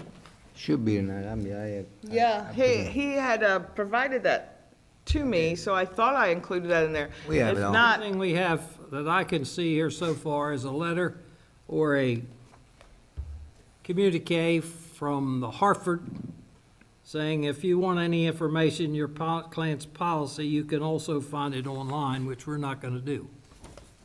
okay, I can get the entire policy if you'd like additional, you know, remaining items, and I can send that to you. Sure it's not in there, because I remember seeing it in there. Do all we need is a certificate of insurance? Right, it's just a I one can't page. Under liability insurance. That's what I just read. That's all it's under insurance. So do we need the entire policy or just a certificate of We need a insurance? certificate of insurance. Okay, Or a so deck page. we have it. we don't need the entire policy, just the certificate of insurance from. Okay, I can get that to you. This is a form letter that you have in here, could apply to anybody. Okay, sorry about that. I'll get you the certificate.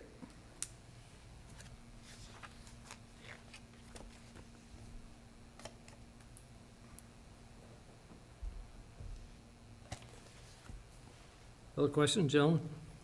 No. No.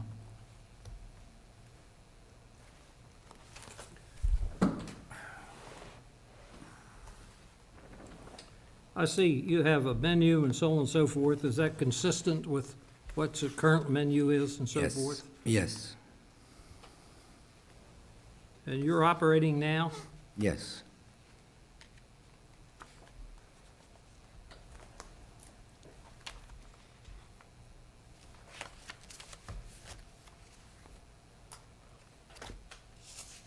Mr. Harmony, you have any questions at this time? Not at this time.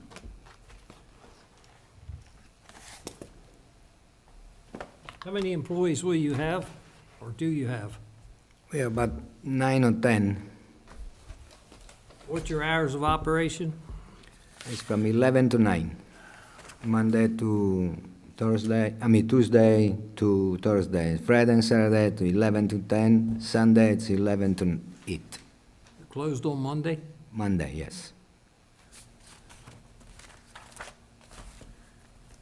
You said you've had 3 liquor licenses previously in various other areas? Years ago, yeah, it was in Frederick County.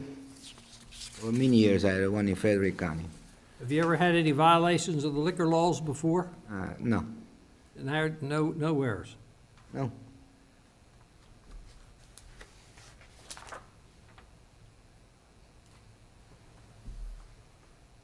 Do you have 3 character witnesses? Yes.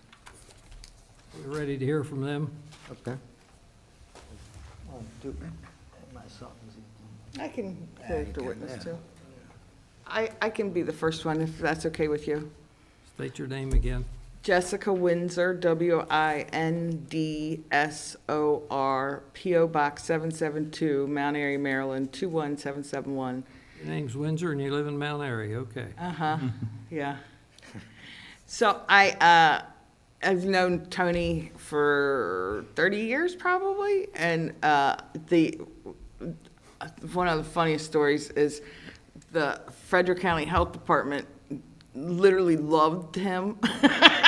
And the one lady left and went to Montgomery County, and then he was helping out at the Damascus store for a little while, and they used to tell me that you could honestly eat off of his floor, so he's always been, you know, very good at running his restaurants, and he'd be very proper fit for a liquor license to follow the rules and obey the laws.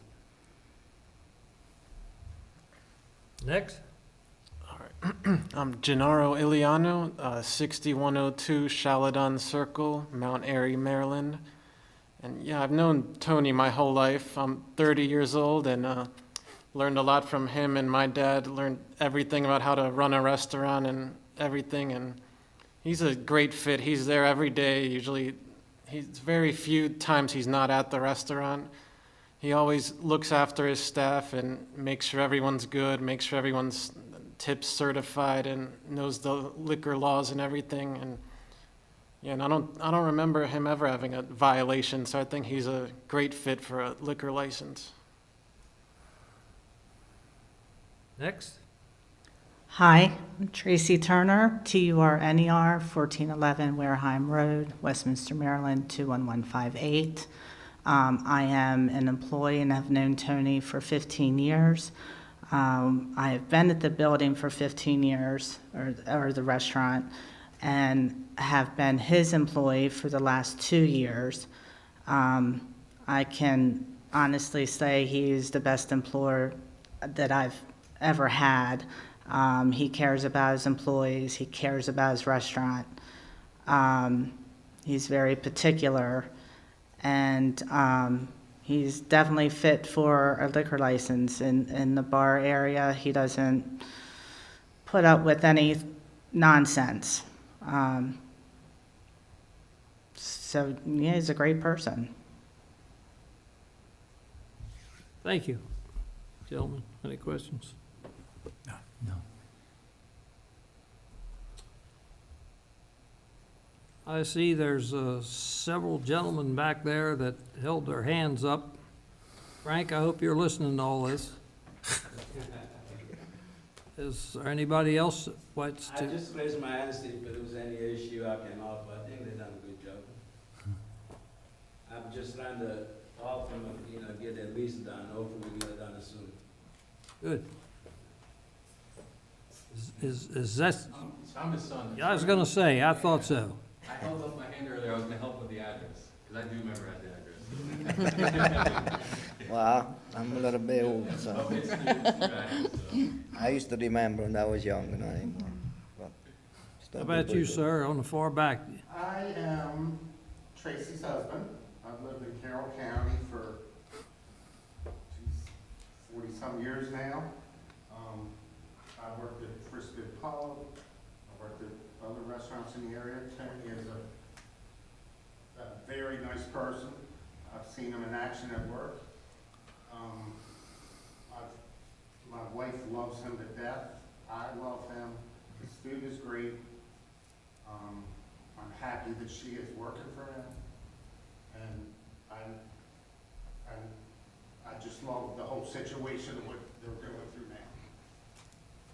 Thank you. Gentlemen, do you have any questions before we move on? No, I don't have any.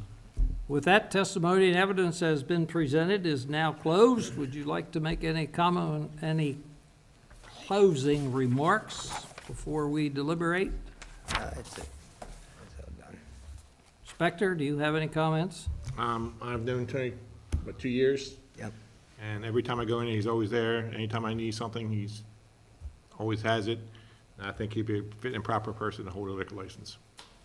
And he also did, they just all just got, most of his staff got TAM certified recently. With that, evidence and testimony has been presented and is now closed, and we will deliberate as a commission as to the validity of the application and hopefully come to a resolution. Gentlemen, you've heard the testimony. Mr. Chairman, I think, I'm certainly convinced that the applicant is a fit and proper person. The character witnesses are very strong, and if I didn't know about the reputation of the fine Iliano family restaurants, I now have the assertions from your character witnesses that you are, more than fit and proper. You would be a one, like Gennaro said, a great fit. So, I look forward to you continuing in that, the family business. I think that your knowledge of the family business and the restaurants in general is extensive. And you have been very successful, and your family's been very successful, and they're known for running a very good operation. So I'm in favor of the application. I agree with everything Commissioner Barnhart said. I think you're very fit and proper to have a liquor license. I always, when you think of Italian food in Carroll County, I always think Iliano. So I would, at this point, Chairman, I could make a motion. Chair would recognize you. I'll make a motion to approve an application for transfer to new ownership and license for a Class B beer, wine, and liquor license from Augusto Iliano for the use of Iliano's J&P Westminster LLC trading at Iliano's J&P Restaurant to Antonio Iliano for the use of Iliano's JPW LLC trading as Iliano's J&P Restaurant for 80 Meadow Creek Road, Westminster, Maryland 21158 in Election District 7 with one stipulation, and that's that we get your liability certificate. I second that motion. Motion's been properly made that this board approve an application for a transfer to new ownership and a licensee for a Class B beer, wine, and liquor license from Augusto Iliano for the use of Iliano's J&P Westminster LLC, trading as Iliano's J&P Restaurant, to Antonio Iliano for the use of Iliano's JPW LLC, trading as Iliano's J&P Restaurant, located at 480 Meadow Creek Road, Westminster, Maryland, in Election District 7. Is there any further discussion on the motion? No. Hearing none, all those in favor signify by saying aye. Aye. Opposed, no. So ordered. Congratulations, gentlemen. Best wishes. I didn't say anything during the testimony, but I've heard a lot of good things about recent changes in food, service, and so on and so forth. So congratulations and best wishes. Thank you. Thank you. Thank you.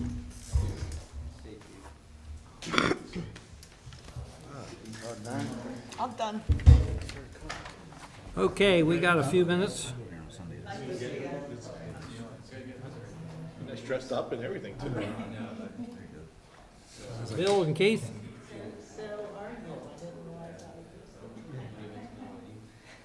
Yeah, obviously, they've Get been Bill there.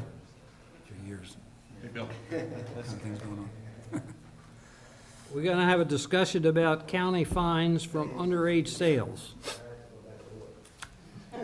Pass out a list.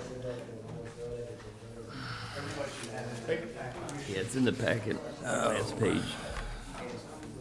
This is it. There should Should be be last page. Page in there. Yeah. Of course, mine disappeared. I got one in my pocket, but I didn't look at the last page. Should be in the packets. Yeah, it's here. They were looking at it this morning. I don't know whether it is or not, but I got one in my pocket.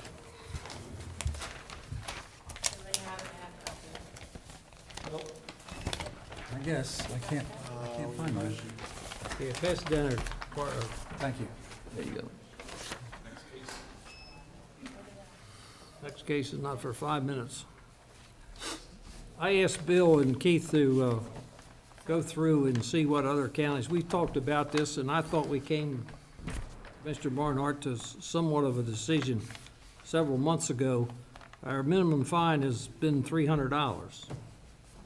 I thought we came to the conclusion that maybe beginning in September, I'm going back in testimony now, that we increase that to $500.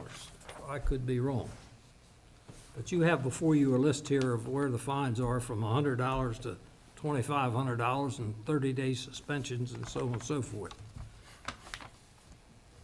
So we need to, if that's going to be the position, I think it'd be fair to notify in our newsletter that as of X date, our minimum fines have been increased. I agree with that. I think it's appropriate. Now, I've had this to look over overnight, so I don't know. It looks like we're on the very, very, very low end Yeah. for first offenses. You know, as a point, Frederick County For surrounding counties, Frederick County is $1,500 for the first violation, and they charge $250 for the hearing. Baltimore County, the only information we could get from a former Baltimore County employee was $250 for the first fine, which is kind of commensurate with us. Howard County is a suspension for 1 day plus the cost of the hearing. So our position has been $300, which has kind of been that way for years. And it goes as high as $2,500 in Washington County. Talbot County is $1,000 with a suspension for up to 2 weeks. That's for the second offense. Most of the miscellaneous, I would put in there just so we could see what they were doing. I mean, taking it very seriously with the second offense within some 2, some 3 years. I know we go 5 years, but you can see just with Talbot County, they suspend up to 2 weeks for the second within 3 years. And, you know, we've had back-to-backs where people have failed, and, you know, we're really not taking that into account as much as other counties are. It also feels like we've had a little uptick in the last few months of violations. Yes, sir. The reason that this has really been brought to light is a phone call that was received after I wrote a violation that the owner of that particular establishment said, that's no big deal, it's only going to be $300 to somebody sitting at the bar, which kind of frustrated me. And, you know, that's when I really started digging in and calling everybody to see what we could actually do. Need something as a deterrent.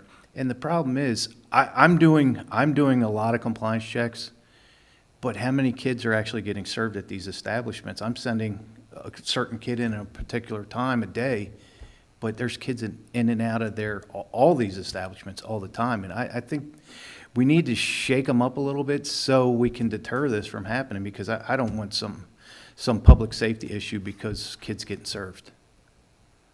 And if we take it serious and make them take it serious, you saw when we talked about putting the hearing signs in the door. Boy, that really rocked a lot of people because it's embarrassing to them. Well, that's all part of this, and that's an awesome deterrent as well. So what is your pleasure? Did we suggest $500? I think we should go to 500. I agree. Then, you know, like the chairman said, notify our licensees of our new policy with an effective date, and then give them enough time to learn about it, I guess. We have any violations scheduled next month? Not next month, but in September, we have 3.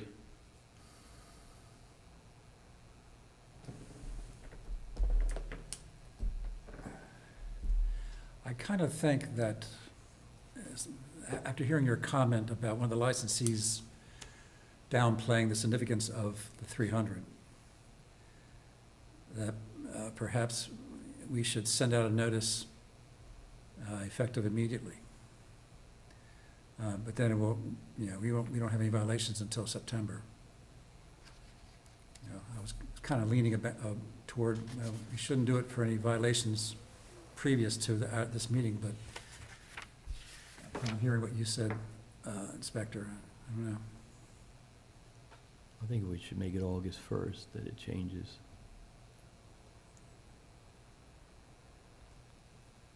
Any new violations issued after August 1st?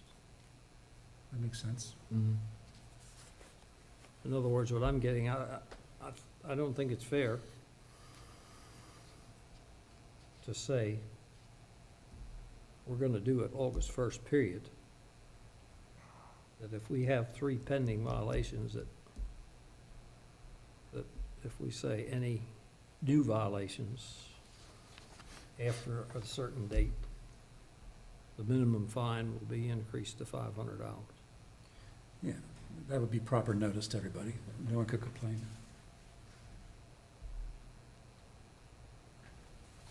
Do we need a motion? Yeah, I make a motion that we say any violations after August 1st, our fine is going to be $500 for first offense. And, well, I don't know if that should be carved in stone, like a schedule fine, you know, No. we might, I mean, we can go up to 2,000. yeah, but the minimum It's going to fine. be fine. The minimum fine is 500. Okay. I agree. You second it? Oh, I'm sorry, a second. Okay, a motion been made and seconded at the beginning, effective any violations occurring after August 1st, 2026. The minimum fine to be considered is $500.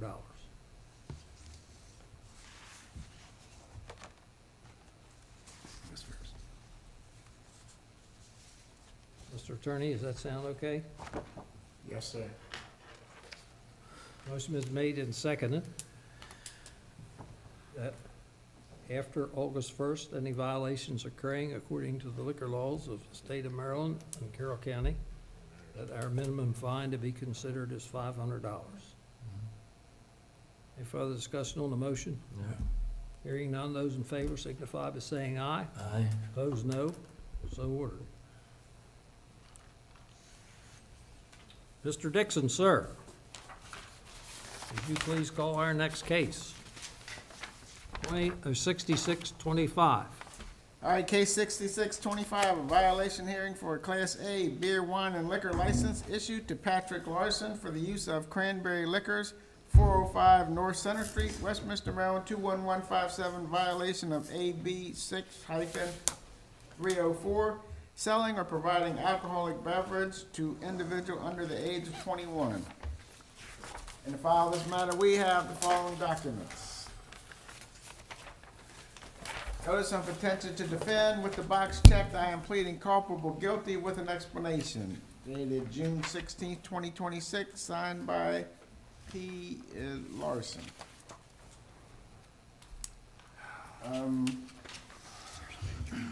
Notice delivered by hand on June 8th, 2026.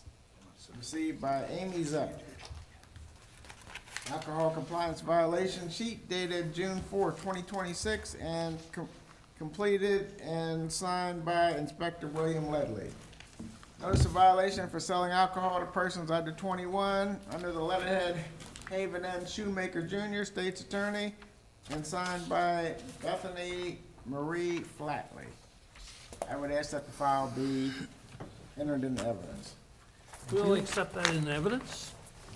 This time, I would ask all those who intend to testify, please stand, raise your right hand, and be sworn in by Ms. Beth. Do you swear or affirm under the penalties of perjury that the testimony you're about to give is the truth, the whole truth, and nothing but the truth? Thank you. All may be seated. At this time, good afternoon. You may proceed. Good afternoon. Thank you, Mr. Chair, members of the board. Kelly Schaefer Miller, 73 East Main Street, Westminster, Maryland, 21157. I'm here today on behalf of the licensee. Present and seated to my left is Mr. Patrick Larson, who is the license holder for Cranberry Liquors.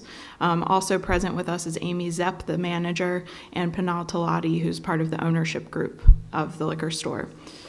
We are here today not because we are contesting the violation, but we are present to offer some mitigating information for your consideration.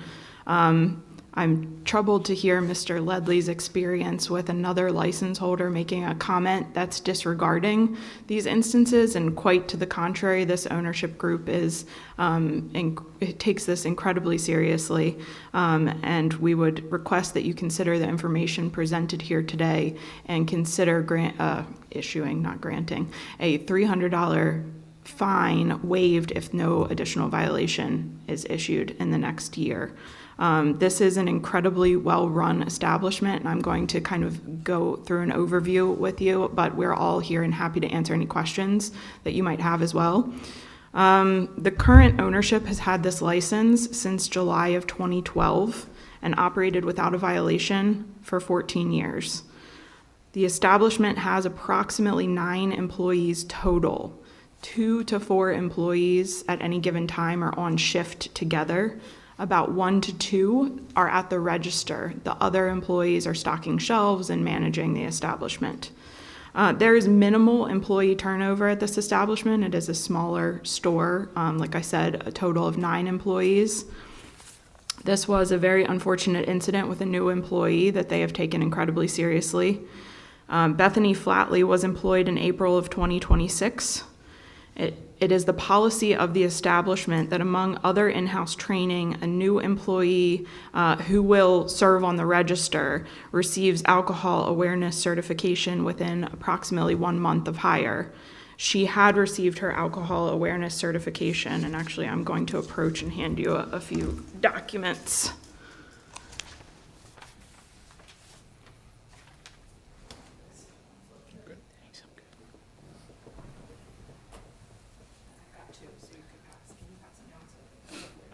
Thank you.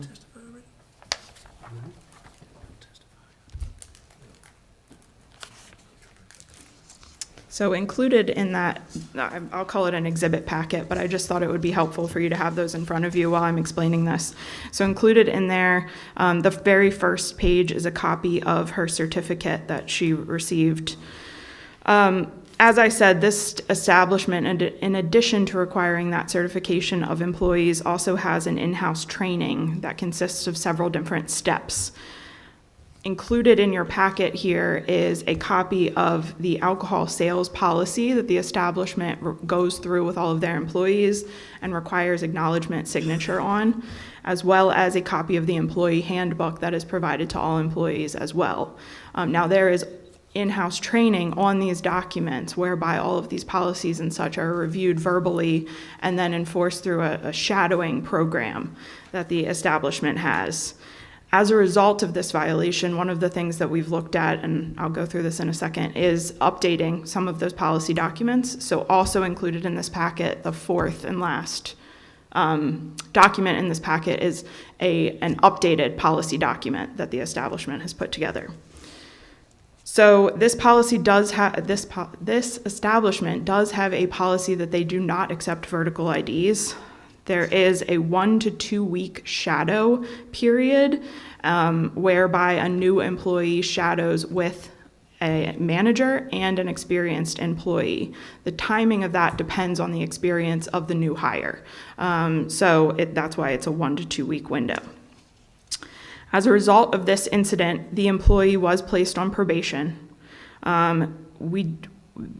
The ownership and license holder have very clearly evaluated this employee, and they do think that she is a person who had a fault the day that the incident occurred, but that this has had a measurable impact on her and that she is a redeemable employee. She has otherwise presented herself in that fashion, and we do think that in this situation, it's appropriate to put her on a period of probation versus an automatic termination. But you will note that the establishment always maintains the ability to terminate an employee if they were to feel differently. That's sort of a discretionary decision. So she has been put on a probationary period and notified that any additional instance will result in immediate termination. She does work about 40 hours a week and has been subject to additional oversight since this incident, as well as a review of all policies that I just explained to you. It's my understanding she has completed the state's attorney's diversion program.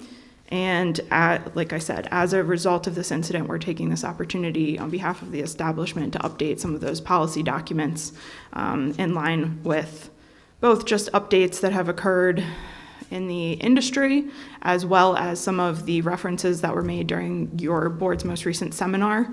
One that we took to heart was a recommendation that no phones be used at the cash register, whether they be personal phones or business phones. So for example, that's something that we have adopted as a policy and will be written into additional employee documents, that any employee is no longer allowed to be on the phone, even if it's a business call, coming into the store while they are completing a transaction.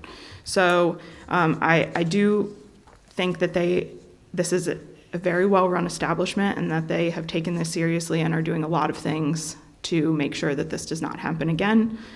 We are sorry to be here and hope to not be back in front of you anytime soon. And we're here and happy to answer any questions that you might have. Thank you. Before we proceed with asking your questions, Inspector, tell us what happened. On June 4th, 2026, at approximately 7:12 p.m., I sent an underage volunteer into Cranberry Liquors for the sole purpose of purchasing an alcoholic beverage. The volunteer removed a six-pack of Jack Daniel's Southern Peach, which is an alcoholic beverage, and went to the counter. The clerk working the counter never asked the underage volunteer for his identification and sold him the alcohol. He exited the location, and a picture of the volunteer was taken by me. He described the server to me, and I entered the location. I located the server, who identified herself as Bethany Flatley. Miss Flatley had no excuse as to why she did not card the volunteer. She is TIPS-TAM trained and has been working at the location for approximately 3 months. Amy Zepp was the manager at the location, and Panel Talati, the co-owner manager of the location, was called about the incident and responded while I was still there. The underage volunteer is currently 20 years of age. Miss Flatley advised that she will attend a diversion program and knows it is a criminal offense to serve a minor. And if I may approach so I can submit these photographs as evidence? Have they been shown to? Yes, They have, yes. Yes.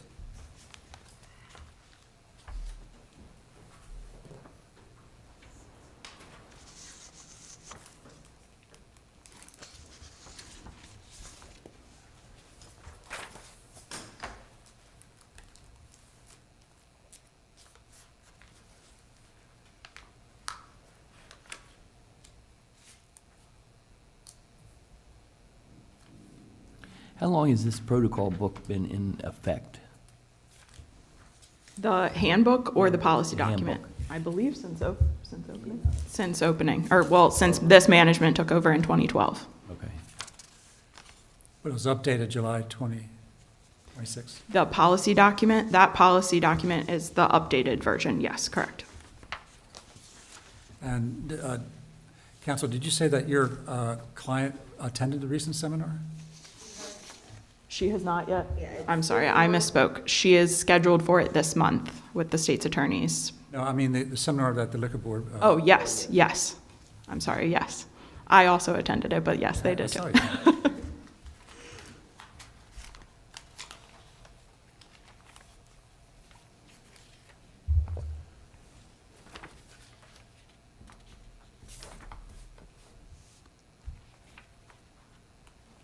So, as of this moment, testimony shows that the youthful buyer was served without ID check. Is that correct? Yes,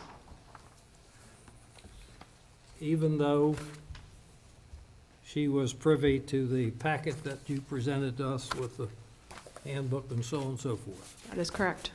So she was well aware that she should have ID'd customers. Yes.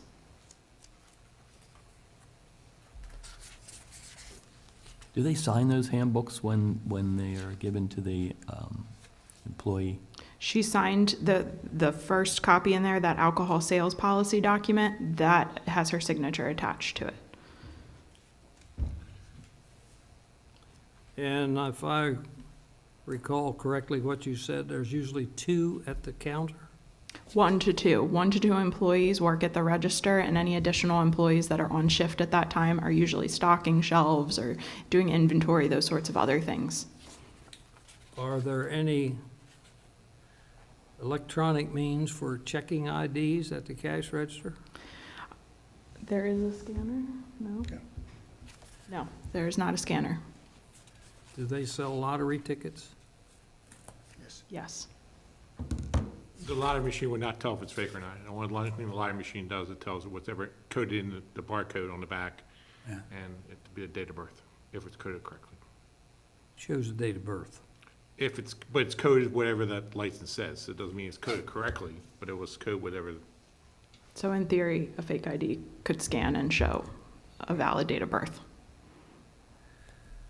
So I see that in the original handbook, cashier must ask for reliable identification from anyone who looks under 35 years of age. I haven't had a chance to go through the updated handbook. Is that still the policy, or is there no vertical license policy? There is a no vertical license policy, but that has also been updated to anybody who looks under the age of 40. But that no vertical license policy was in the original.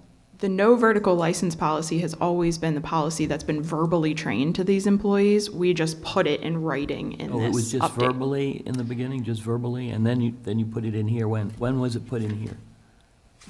This update was just done as a result of this violation. The no vertical policy has been a policy of the establishment. It just wasn't Right. written in that document before. And there's signage, there's always been signage on the front door and around the establishment that emphasizes the no vertical policy, as well as that in-house training program. It just, that document itself said, we card everybody under 35. And now we've said, we card everybody under 40, and we don't accept verticals, and here's what a vertical is and looks like, and we don't accept these in any state. So Ms. Flatley worked there for 3 months. So how long did she shadow with someone? Or did she shadow? I believe she went through the 1 to 2 week, 1 to 2 weeks? 1 to 2 week shadow program, yes. And when this incident happened, she was the only one at the cash register. Is that correct? Yes, that is correct. Who else was in the store working at that point in time? The manager, Amy, was there. Was anybody else there? No. Mr. Ledley, was it busy when you did the No, check? sir.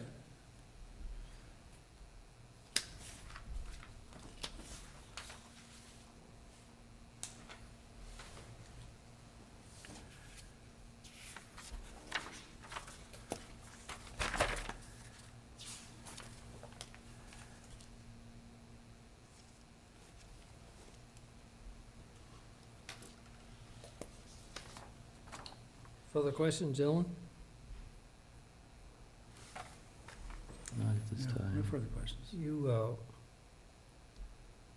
is it Ms. Zepp? Yes. She's the manager? Yes. Ms. Zepp, would you come up here to this other microphone for a minute? State your name and address for the record, please. Amy Zepp. Do you want my home address or the business? Either one. 405 North Center Street, Westminster, Maryland, 21157. Tell me a little bit about the procedure you go through training new employees. When somebody comes in, we go over the fact that we have to card somebody that looks under the age of 40. I have them work with me the first few days, and they kind of just watch me and see who they card and who I card or who they should be carding. And then after 2 or 3 days, and they normally work with a trusted employee that's been there for a while. Now, when you say they watch you card who you should card and who you don't card and so forth, do you ever tell them why you card somebody or why you didn't card that person? Yes. You do. And how long have you worked there? I've been there almost 4 years. In the past year, and I know this is off the top of your head, how many people have you refused service because of age, roughly? Last year, 30, 40 people, kids come in with vertical IDs. Do you have a reward policy for any of your employees in case one of our cadets or somebody comes in and you card them and We don't currently, but we have talked about it since this happened. We talked about doing a $50 reward for tobacco sales since they come in more often, and a $100 reward for an alcohol cadet that, Have you ever refused alcohol sales? have I? Yes. Yes. Has the store ever been charged for violating alcohol sales? Or not alcohol, for tobacco sales? No, not that I know of, not since I've been there. How about alcohol sales in the last 14 years, other than this one? None. This is the first offense? Yes, this is the first offense since this owner took over in 2012.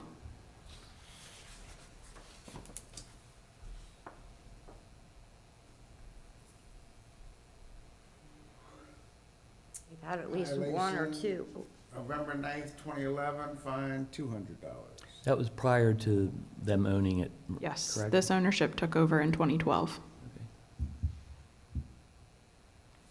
And nothing from 2012. Nope.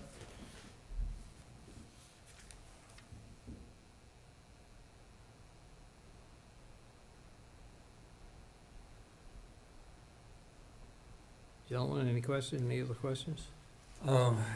Just a counsel, I think I heard you indicating that because this was a first offense and it's a long time licensee, 14 years maybe, that you're asking the board to consider the imposition of a $300 fine and waive that fine on a condition that no more violations for underage sales occurs within a period of time. Yes, that is correct. Thank you.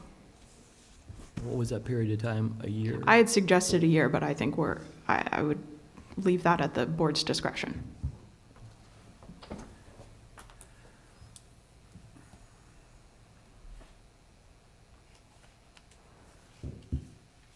I have no further questions.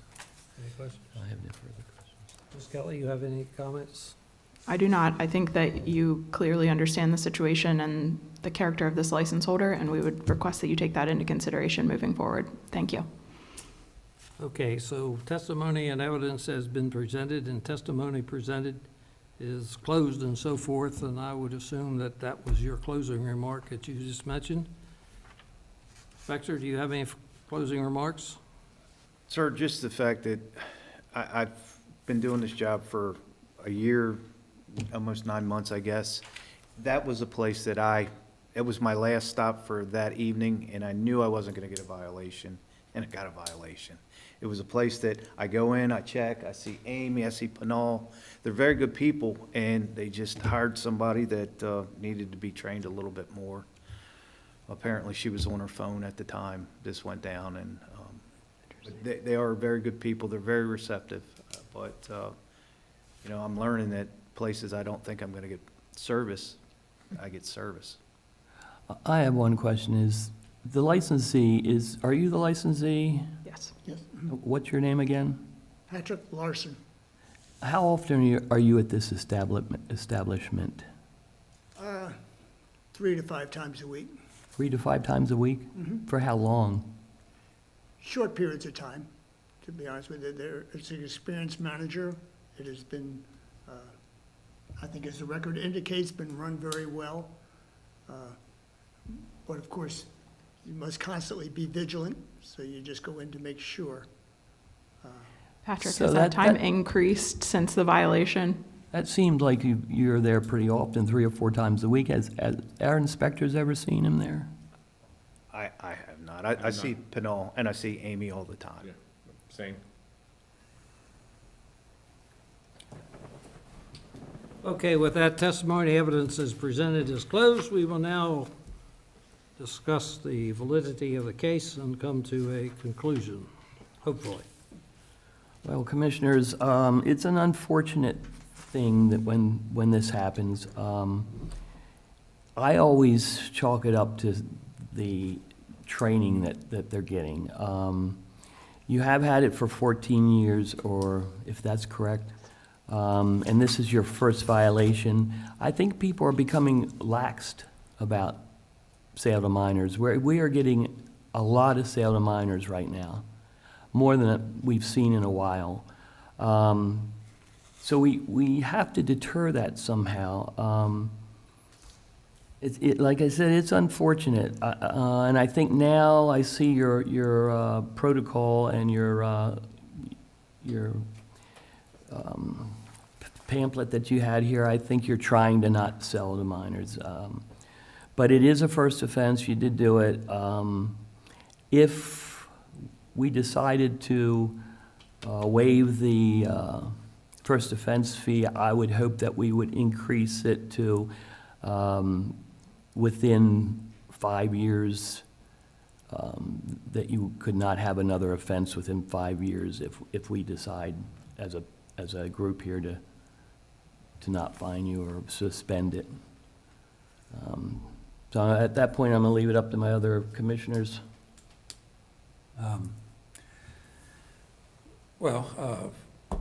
My comments are as follows. I think that this licensee has operated this business in good faith, which means that you are careful and you care, especially regarding underage sales. You had a written policy in place, employee handbook. A lot of our licensees do not even go that far, and I think that's to your credit. And I noticed in the update that maybe it's a suggestion of council that you put information in there about the diversion program. I think that's great, and I think that shows, again, your effort not to come before us again. And as mentioned, it's 14 years you've been running that business without any violations of underage sales. That's a pretty good record, especially considering the number of times that you've been tested. And your store has successfully passed those tests. And I think that this board should take recognition of that fact. I also accept council's representation that you run a good business, that you're conscientious, as council mentioned. I think it's true. And I agree with everything that my colleague said in connection with his comments. And Mr. Chairman, unless you want to opine, I'm prepared to make a motion. My only comment is, it's just like many of the cases that we get for sales to minors. You do everything you can to prevent it, but unfortunately it happens. My other comment would be, this board should be consistent.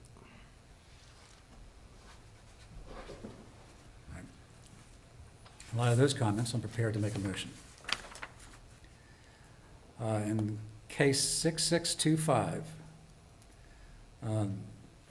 violation of underage sales of alcoholic beverage, Article Section 6-304, I find the licensee is culpable, and I move that we assess a fine of $300 with $100 suspended for a period of 5 years. And if we see this licensee again in 5 years, that suspension will be added and then onto another fine if there's a second violation. But I'm taking recognition of the 14 years of no violations. That's my motion. Is there a second? I will second that. Motion's been properly made and seconded that this board, in the case of 6625, a violation of a Class A beer, wine, and liquor license issued to Patrick Larson for the use of Cranberry Liquors, 405 North Center Street, Westminster, Maryland, 21157. Fine violation of AB 6-304, which is selling or providing alcohol beverages to an individual under the age of 21. Find the licensee culpable and issue a fine of $300, of which $100 will be suspended if there are no more violations in the next 5 years. Any discussion on the motion? No. All those in favor signify by saying aye. Aye. Opposed, no. So ordered. Mr. Larson, as a licensee, this board finds you in violation of alcoholic beverage AB 6-304 for selling or providing alcoholic beverages to an individual under the age of 21, and issue a fine of $300, with $100 of it be suspended if there are no other alcohol violations in the next 5 years. You have 30 days in which to pay the fine upon official notification of this action. Do you have any questions? No, sir. Thank you very much. Thank you. Thank you. Good luck. Best wishes.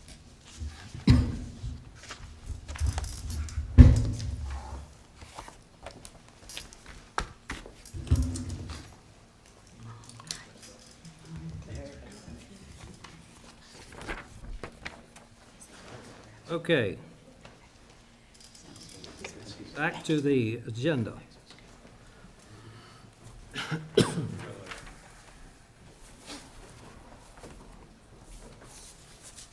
The next agenda item is a discussion about the seminar. Keith has included in the packet here a bunch of comments and so on and so forth. I guess that's for our consideration and future considerations for next year, more so than a discussion, unless you have some questions. I don't know whether you've had a chance to look at them or not.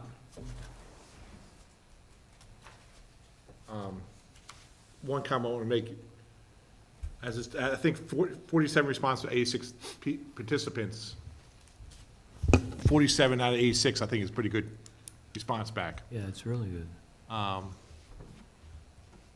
Some of the stuff was pretty simple. Facility was cold, better parking, we can take care of that. Food, I'm gonna work on the food. Some of the stuff, I don't know what they're asking about. I know they want more stuff about cannabis. We might be seeing cannabis in water coming down the pike. Don't know if that's gonna actually happen.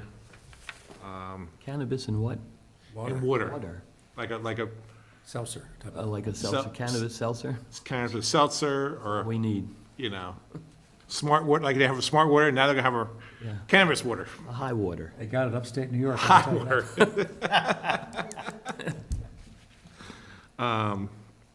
Beth made a good suggestion too.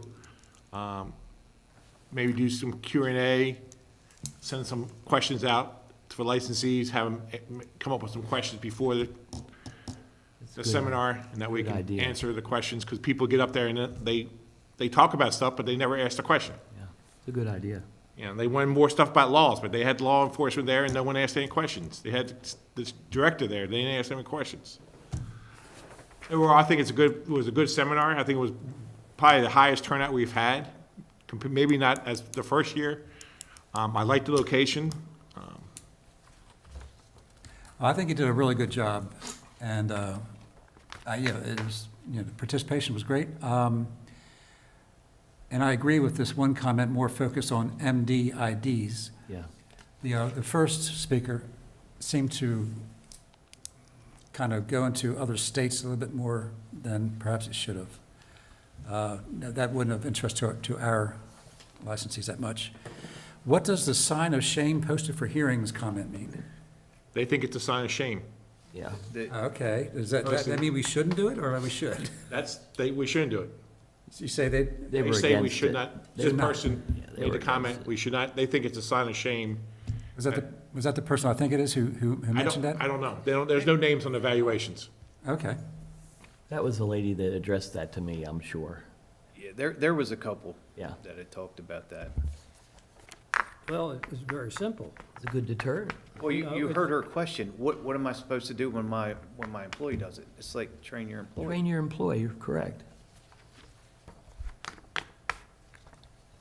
I think this is a good response. Usually if you get about 10%, you're lucky. 7 to 10% on these kind of things, you're lucky. But some of these things, somebody wrote, some of these, they just wrote down to write something down.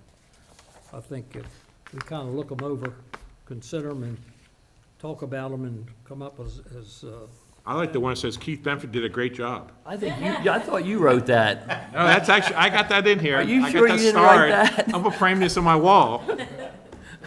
some of them, 3 or 4 of them in here are exactly right. The one guy took too long, well, yes, Mark Baxter. extremely too long, and is the reason for 2 or 3 of these other comments that are in here about spend more time on Maryland IDs and stuff like that. Anyway, in the essence of time, take them over and look them over, and when we discuss next year's beginning of next year's seminar, when you start planning it, And any topics you think we could add, we should talk about, I'm always open. I like to facilitate once you got in the building, but parking is a big problem.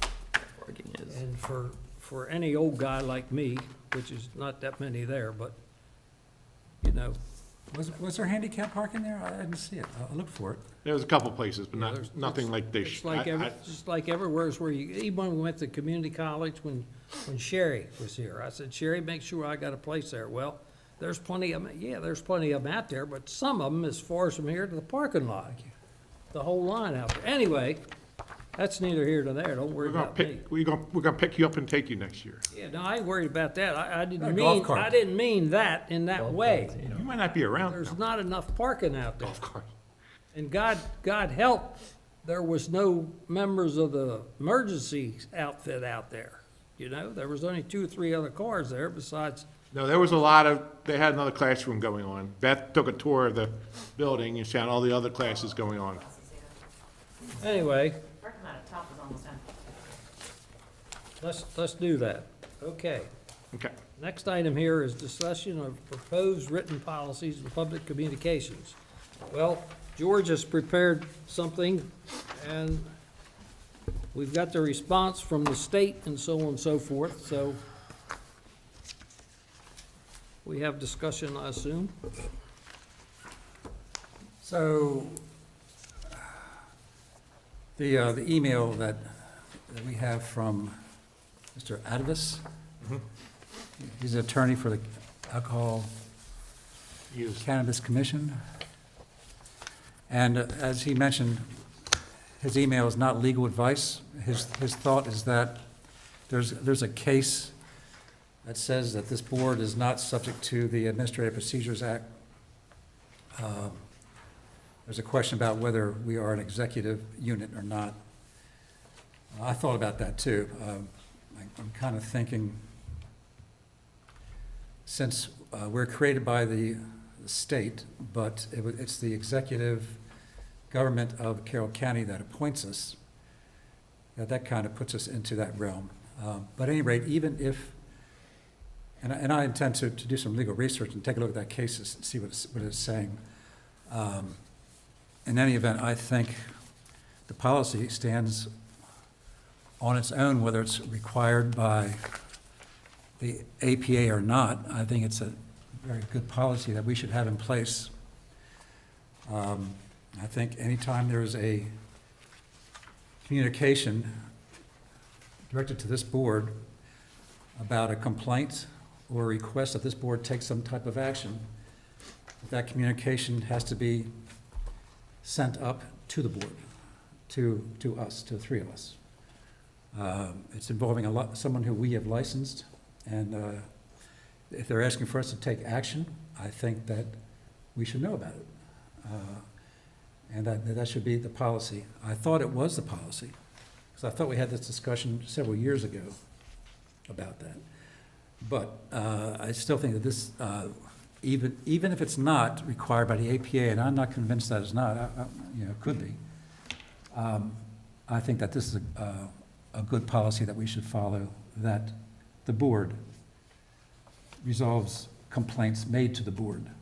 So, something gets addressed to the board should see it. And the chairman should direct, a discussion about what to do, and then the chairman can decide the final response. And that would be complaints and requests for action, things like general questions of administrative questions. Our staff can easily handle, and I don't think that has to be sent up to the board. but I do feel that complaints need to go to the three of us. I do feel that requests that we do something go to the three of us. Mr. Dixon, have you reviewed the topic as far as what has been proposed or the general outline that's been presented or not Yes, legally and so on and so forth? yes. And what, The board can do what it wants. That's basically what the email that we were provided says too. Yeah.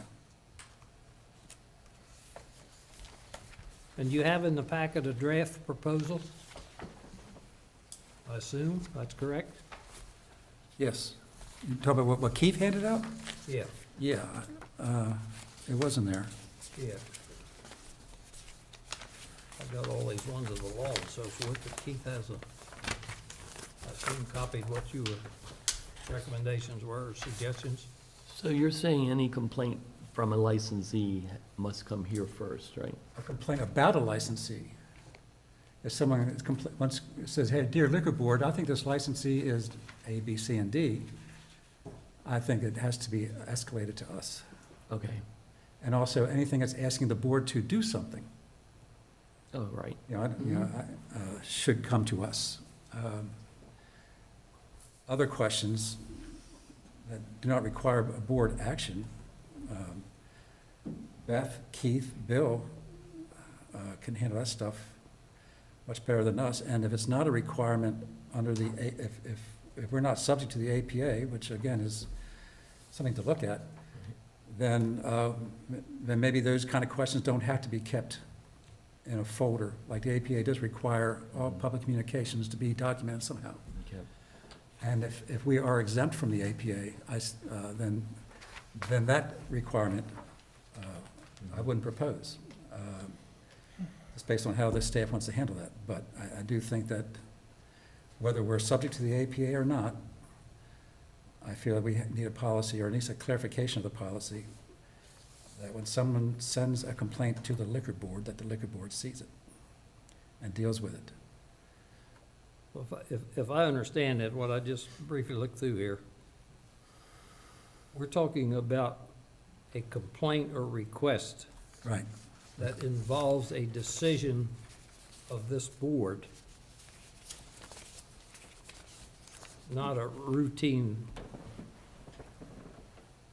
simple thing, which I can't think of an example now, but if somebody complains, for instance, the shame for the sign, that was a decision that was made by the board. Mhm. That type of thing. Am I correct? That's the way I read this second paragraph. That's what I mean. That's what I meant it to be. It says, upon receipt of such public communication, that is in the nature of a complaint or request for action by the board. The chair shall direct a discussion among board members regarding, 1, the form of the board's response, if any, and 2, the action the board should take, if any. Following a consensus of board members, the chair shall direct the appropriate response. And I take that to mean that a complaint that's made against an action that this board has taken. Not something that if somebody complains, it cause the inspectors put the sign on the wrong door, they put the sign on the pavement instead of the door, or something like that. So That you're is- saying a complaint to an action that this board took? That's the way I read this. Or a complaint of an action one of our licensees took. If someone in the public is saying, hey, your licensee is doing this, and I think it's in contravention of the law, Right. that complaint should come to us. We should know it. I agree with you. If we get, which, I mean, being a police officer as well, you get a call that, hey, I just saw somebody at House of Liquors, underage, I think they were underage, and we get that email the next day. Of course, we're gonna do a compliance check or go talk to the people, but is that something you're talking about? I think if you get a complaint, the email comes to you as a Carroll County employee, Yes, sir. and a complaint is identifying a violation of our rules, yes, we should know about it. Okay. Now, you know, that doesn't mean that you can't go and just, you know, do a check, Right. because that's, you know, that's your job. But we should know about it. Now, and that doesn't really, you know, require anything other than, I guess, you walking in. But for you to go in there and then resolve the issue somehow, take some type of action that normally the board would take, I don't think that should happen. You know, like, if you tell them, if you do this again, the board is going to do this. That's, you know, I don't think it's appropriate. But I don't think any one of you would do that, but I'm just trying to find an example. Just for my own clarification, because I take probably half a dozen phone calls a week that are, this place did this place is doing that. What constitutes, I agree with you. I think it absolutely should come to you guys every time we get a complaint. What constitutes a complaint? And the reason I'm saying that is because, like, for police complaints, you have to have a person that's complaining, a number to reach them, a date that it happened, all these things. So if somebody calls up and they don't want to identify themselves and they say, I saw underage people buying liquor here, They're done. do I need to have information?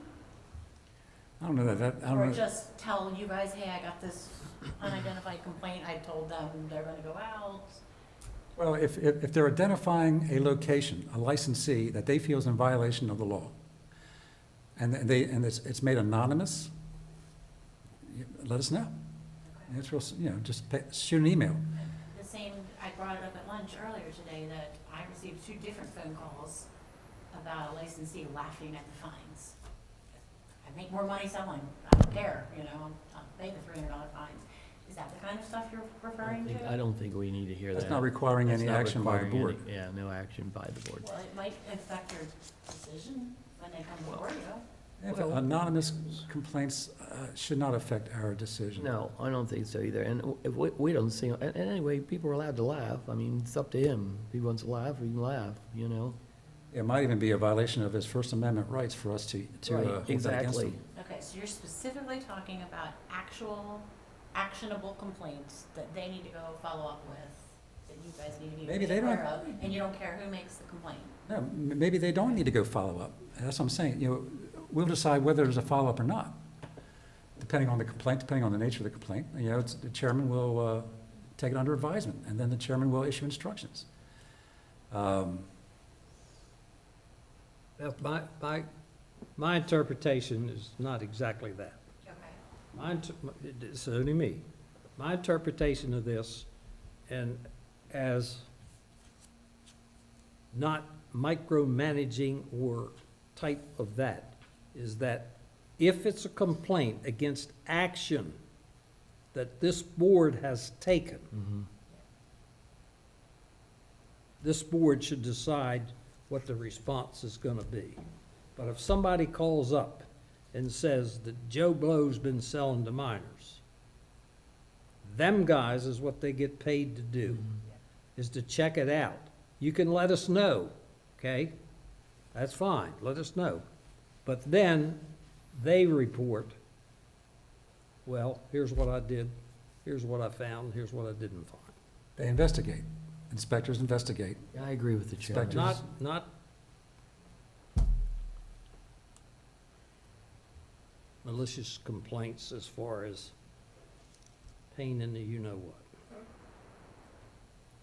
I don't want to get involved in that stuff. I don't want to have to say, hey, look, somebody called up here, and I'll go back to Raphael's with the sound complaints that they had and so on and so forth. I don't want to hear about that. Call the police if it's a sound complaint. You know, if the police comes back and say, hey, look, they're doing such and such and so-and-so, like we've had complaints about Manchester police coming in and so forth, then we all know about it. So there was a liquor store a few years back that we had a hearing and we fined them, and they complained and went back to the commissioners about it. I would think something like that we should know about, the board should know about. Like I said, I've not gotten any complaints in 6 months about you guys or your decisions. Is that the one right after COVID? Yes.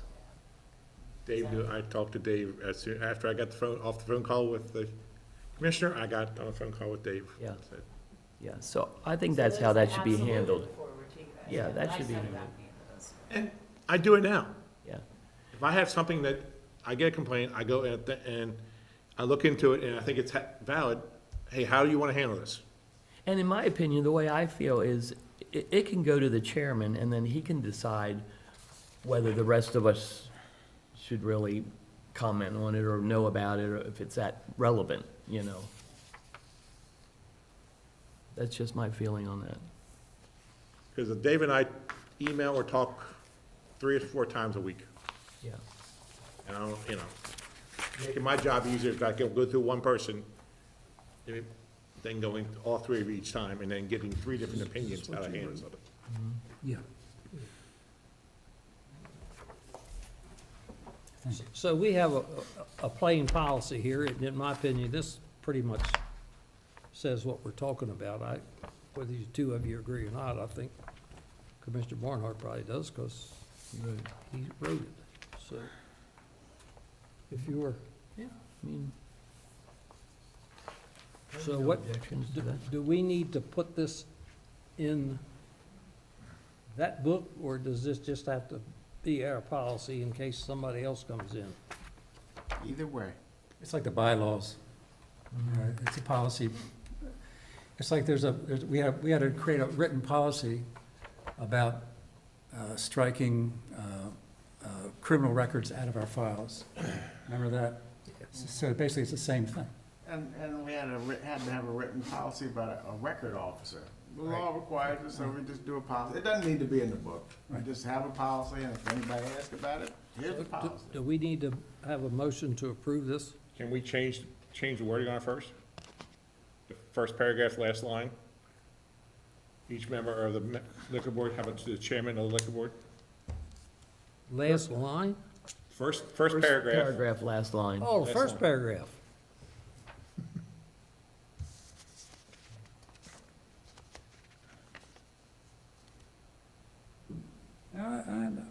I think that's fine. If there's a complaint against one of our licensees, just email us.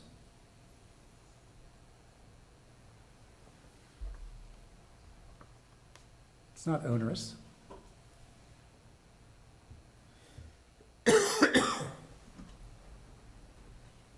I'd just add a word after A.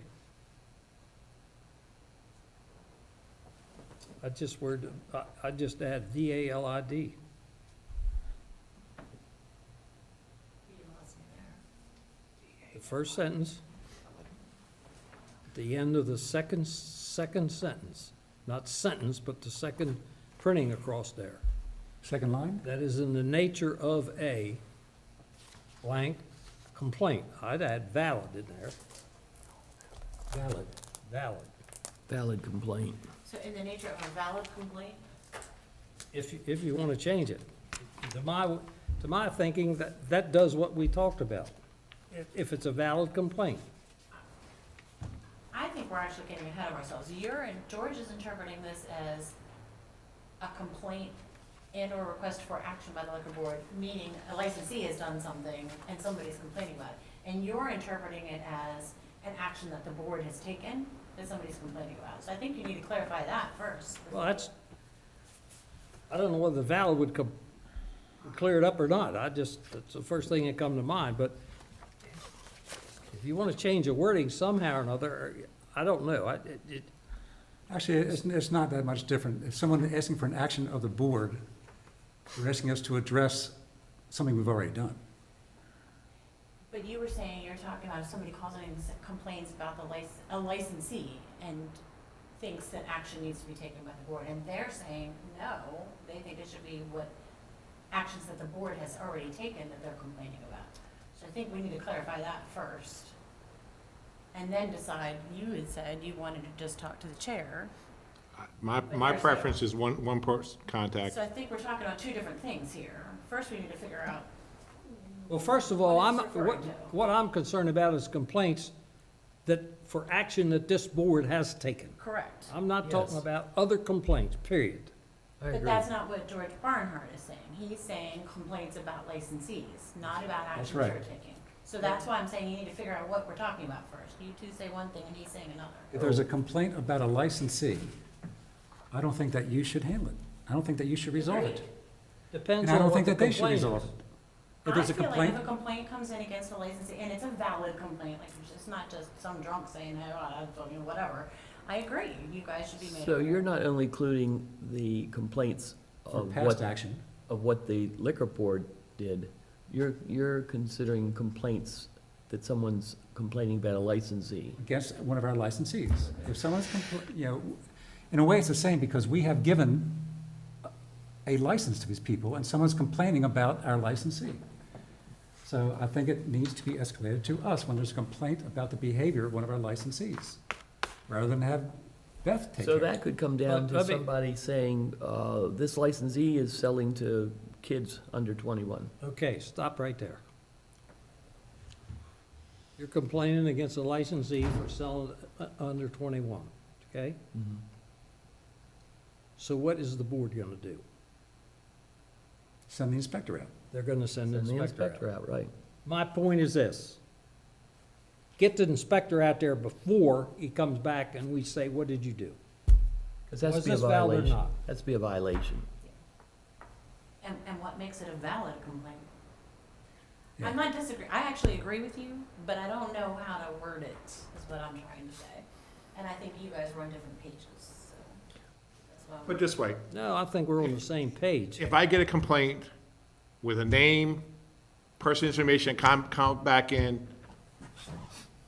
I take that more serious than if someone calls in with, doesn't give me any information, that says loud music at Spargo's. That's, all right, I'll go talk to Spargo's, because I still go in and talk, but I take that less serious than someone who says, hey, they're drinking on the patio, they're smoking weed on the patio, my name's so-and-so, I'm willing to come in and testify at the hearing. That takes, that, in my opinion, that's more weight on the complaint. I had a complaint, a reference to one of our legions, and over-serving, pouring more double serves to the patrons from an ex-bartender. But she gave me her name, she's willing to testify, I spoke to the commander. That should have come to the board, at It least did. let us know it. It did, it came to Dave. Well, I think it should come to all of us. And it was handled by me talking to, because I can't go in and get served, he can't go in and get served. He was gonna get his wife to go in, but it was handled by the commander. The commander said, I'll take care of it, and he gave me some, talked about it, and I did inform Dave about the whole situation. Okay, well, I would have liked to have known. I'm a board member too. This is a licensee that's under the jurisdiction of all three of us. That's just my feeling. I'm just, that's how, in the past, that's how things happen. And then next question, that's one thing. What happens if we're doing inspection and they don't have the license up? Or there's something minor? We tell them to fix it. Do you want me to tell you that? No.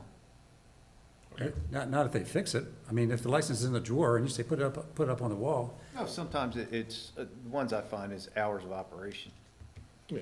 you know, things like that, but. Well, so you mean, you don't violate them, you just Yeah, make 'em- informally make 'em handle good it? If I gotta come back. The Indian restaurant down Ellsberg, the new one. Panera? Panera. Panera. I violated him after two warnings, I violated him on the third warning. Dave knew about it, I gave him a warning to get it fixed, they didn't get it fixed the first time, I gave another warning the second time, and then the third time I violated them. What was the warning for? They didn't post their hours, they didn't post the sign. Okay, Stuff that they can get fixed, I gave them a week to fix it, right, and still didn't do it. and then the second, I gave them 3 more days, and then the third time I came in, I violated them. But the chairman knew about the whole time. I would like to know, I would like to know that. That's where I live. I would have liked to known that the liquor board was being involved with a licensee, especially in my neighborhood. I would like to know that. Is there anything wrong with that? No, Okay. you did find out about it. You did know about it. Oh, yeah, after the fact, I didn't even remember what you did. I guess you violated them, right? You guys gave him a $100 fine, which, you know. All right, so I found about it after you went and took action and you told Dave, but I would have liked to have known. Well, we have to be careful that we're not gonna get into micromanaging things. We have to be aware of that too, because there's a system here. I don't know, I feel like once a violation happens, then that comes to us. I mean, I'm not sure we have to know about every little thing. And I can't remember the last time Dave talked to you about something, I can't remember what it was, but he's like, let me talk to the board, see how they want to handle it. There was something recently. Well, that's an appropriate reaction. Right. I can't No, remember. it was recent, Tina was still here on, whatever it was. Yeah, I'm drawing a blank. I know you said, let me get back to you on that and to see what my other members want to do. Tina was still here, because I called Okay. Tina George. I don't remember what it was, but I remember calling George and Tina. I think the important thing for us to know about, other than the chairman, is that if we have done something and the licensee's complaining about it, then all three of us should know that. Or the public. Right, the public, right. But like not putting the license up and things like that, I don't think we need, or we'll be getting emails, 5 or 6 emails every day, you know. No, I agree. I mean, some stuff is best handled by the staff. But something that asks for us to take action in the future, Yes, I agree. If they Or- specifically ask us to take action, or if it's a serious complaint about one of our licensees, about something we've done, or one of our licensees, I want to know about it. I can't think of an example of what you're trying to tell me. I can't think of an example off the top of my head with what you guys have done besides the sign, that people complain about the decision you guys made. I mean, do you guys have an example you can think of? Yeah, how about Sykesville, where the downtown Sykesville connection complained about the footprint that we allowed, and then you went down and changed it? George, not about this, but about that. That whole area back there, I was at Southern States the other day and was shown maps and diagrams of where their property goes.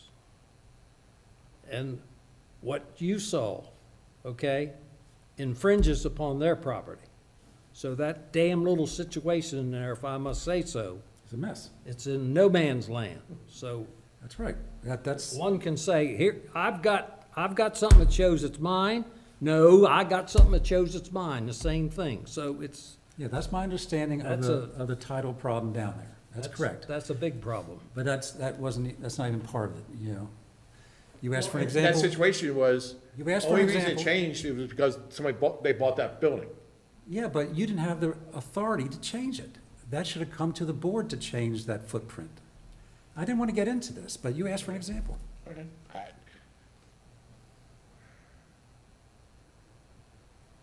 If those parking lines are marked off, both of those people have got very, very little area there, and it's a difference between twice as far as from me to him in between their properties, according where those parking lines are marked off. Yeah, I mean, it's just, So they might as well not have a common area, because it's bigger than the distillery and the wine shop both put together. Ain't as big as what the parking area is. But I'm only mentioning that because I've seen other real estate deeds yeah. for that. Now, that doesn't, I'm not saying what you're saying, I'm just saying about that property. No, I agree with you. Pain in the, I have you seen know, several different surveys that conflict with each other. But not in relation with my work on the board here. No. Anyway, let's get back to this thing. We've been discussing it for now. We're gonna, How about I resubmit something for your consideration? Yeah. Maybe tweak it a little bit? Yeah. Maybe reevaluate whether the APA really applies to us or not. okay, we can look at that. Yeah, I mean, there's no hurry on this. no. All right, so you're gonna research it Yeah. and come back. Hey, Tim Dixon, what's your opinion on that? Does that ATA provide for us? I know you said the board can do it, but that's always the standard response.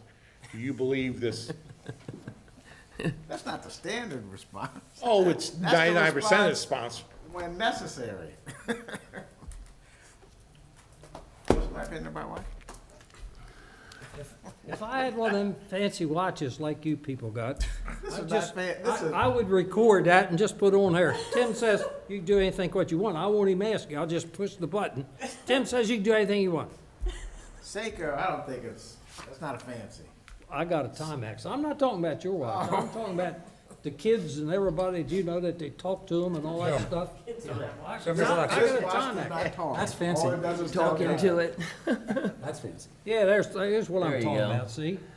I don't even know how to push a button on them things. Hell, I still got a flip phone, not alone something like that. Okay, we're gonna table that to a later date. We already had a long discussion about the minutes. I hope we come to a conclusion. Did we? Are I you? don't believe we did. I don't think we did. And I will just clarify by saying, I want to do the best job possible. I want to be successful. I want us all to work well together. And I'm happy to do a lot of things. I do not have the ability to do what you're asking. I understand what you're asking and why you're asking it. It makes sense. But unless you're gonna get another employee, I just can't do it. So, So you're doing, Well, let me ask you a question, simple. Okay. You replaced the lady that's been here for a long time. What more did they throw on you that she didn't have? I have been saying I have 6 boards, although you pointed out I have 7. 7 boards. She had 2. She had 4 of the 7. Okay, She she had did ethics. have animal matters, which I wasn't including that And one. then she had ethics also. But ethics hadn't met since before 2020, and they're now meeting. So she really didn't have that one either. I have a lot more responsibilities on my desk. Not to mention the fact that I don't have 20 years' experience, but that's even irrelevant. I No, can't I handle. don't care about the experience part of it. What I'm getting at is that these other boards, I know what the BZA does. No minutes. It's digital. The PAB is digital. What? The Police Accountability Board is digital. The ACC does minutes, but it's That's only, a joke. it's only 5 minutes long, and it doesn't include any of the things you're talking about. It's just, this is what they discussed, we concluded. And I'm not arguing about the minutes. I'm happy to continue doing the minutes. I understand that, but you don't have a tough time to do it. What I'm getting at is who did those others before? Since I've taken over, or since Joe? When Joe was here, who did, what, Joe did what, the minutes what, for what this. minutes, not minutes, what other commissions do you now have that Joe did not have? Police Accountability Board, the Administrative Charging Committee, trial boards, ethics. And my question is, who did them before? Me, in my old position. What's your old position consist of now? Didn't they hire somebody? They did hire somebody. I took, because my old position had too much work, I took those boards with me to free up time for that position. So they moved with me to this Does Jimmy position. know that? Does who know that? Does Jimmy know you took all them other boards? My husband Jimmy? Yeah. Yes, he does. And he agreed to that? Yes. I think a compromise would be do the minutes for the business meeting, use the decisions for the minutes for the agenda, or for the hearings, adding what, who made the motions. And I think I'd We be, didn't put the motions in there before. I got minutes here from a year. I went back in December, her first minutes. There's no first and seconds who done that. It was unanimous, But- or but you wanted that. I in one thought you wanted case, that. it was 3-2 or 2-1. I thought you wanted that put in there now. I don't care who makes the motions, In the because it's gonna decision? be one of these two 99% of the time. In the decisions you're talking about, or the Yes, minutes? in the decisions. Now, if Tim can ask and add that to the decisions if you want that. I don't have the decisions. Did we have it there before? I'm sure we had no, that we did it before. years back, we did. Because I remember it was pretty detailed. The only thing I'm looking for is guidance. I can look back on what we've done to guide what I'm going to do, what the board is going to do, because I don't remember all the reasoning for every decision we made. And that's why I think maybe that AI thing is good. I mean, I've used it with this foundation to, look at the minutes, and some are better than others, you're right about that. I believe Joe, in the past, did minutes on the agendas, and Tim did the decision. That's right. Yeah, Tim did the decisions and Joe did the minutes. For And, both, she- the business meeting and the hearing. In the hearing, yeah. And the hearing minutes And tell us how we got to Beth it. doesn't have enough time to do that. That's why I'm wondering if we can't use AI. Let me ask Chris about I think it's YouTube.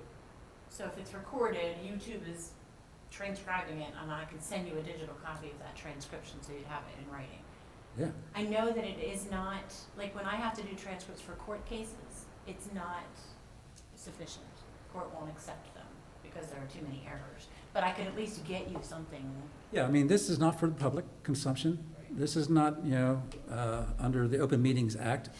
This is so the commissioners can have a record of how they came to a decision last year about a licensee who's now reappeared again. I mean, that's how I use it. Maybe I'm the only one, but I don't think I am. I think that's information that we ought to have. Why did we make, 2 years, 3 years ago? Yeah. How are we gonna, I have often looked back to get that information, just to inform myself. But if it's impossible for Beth to do that, then it's impossible. But AI might be the solution. I'm not all up on AI. I have someone give me an AI transcript to a foundation meeting, and I make minutes out of it. That's only, so it works in that sense. I'll ask Chris, because I don't know anything about AI either, but I Yeah. know it exists, so. I was surprised when she handed it to me. I said, whoa. Do you want to table this and bring Tim Burke in? If AI is the answer, I don't think we need to, but yes, I can bring Tim in if you want to table it. I don't know what, because Tim's gonna say no, it's period. Why do we need He's gonna be like, done. Well, I'm just saying, because you're saying one thing, Tim's saying another thing, and if Tim tells you guys no, you could grill him, why are you saying no?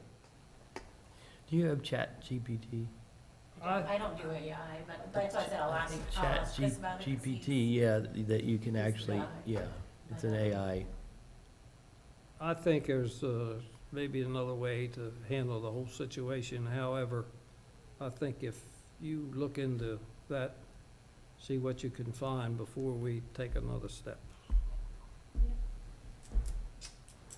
Yeah, if it's as simple as here's an email with your transcripts. We've had No problem. situations in the past 10 or 12 years where things have been misunderstood by certain county officials and so forth, and been rectified by the bosses. So, we good on the minutes so far? Yeah. Is there anything else to be brought before this body? I have nothing else on my agenda, except the next meeting on August 12th at 10 a.m. in this hacienda. You two have anything else? No, sir. Stand up, state your name, spell your name and address for the record, both of you. I can't remember where I live. I can't remember where I live. Keith Ledley. Okay, nothing else? This meeting is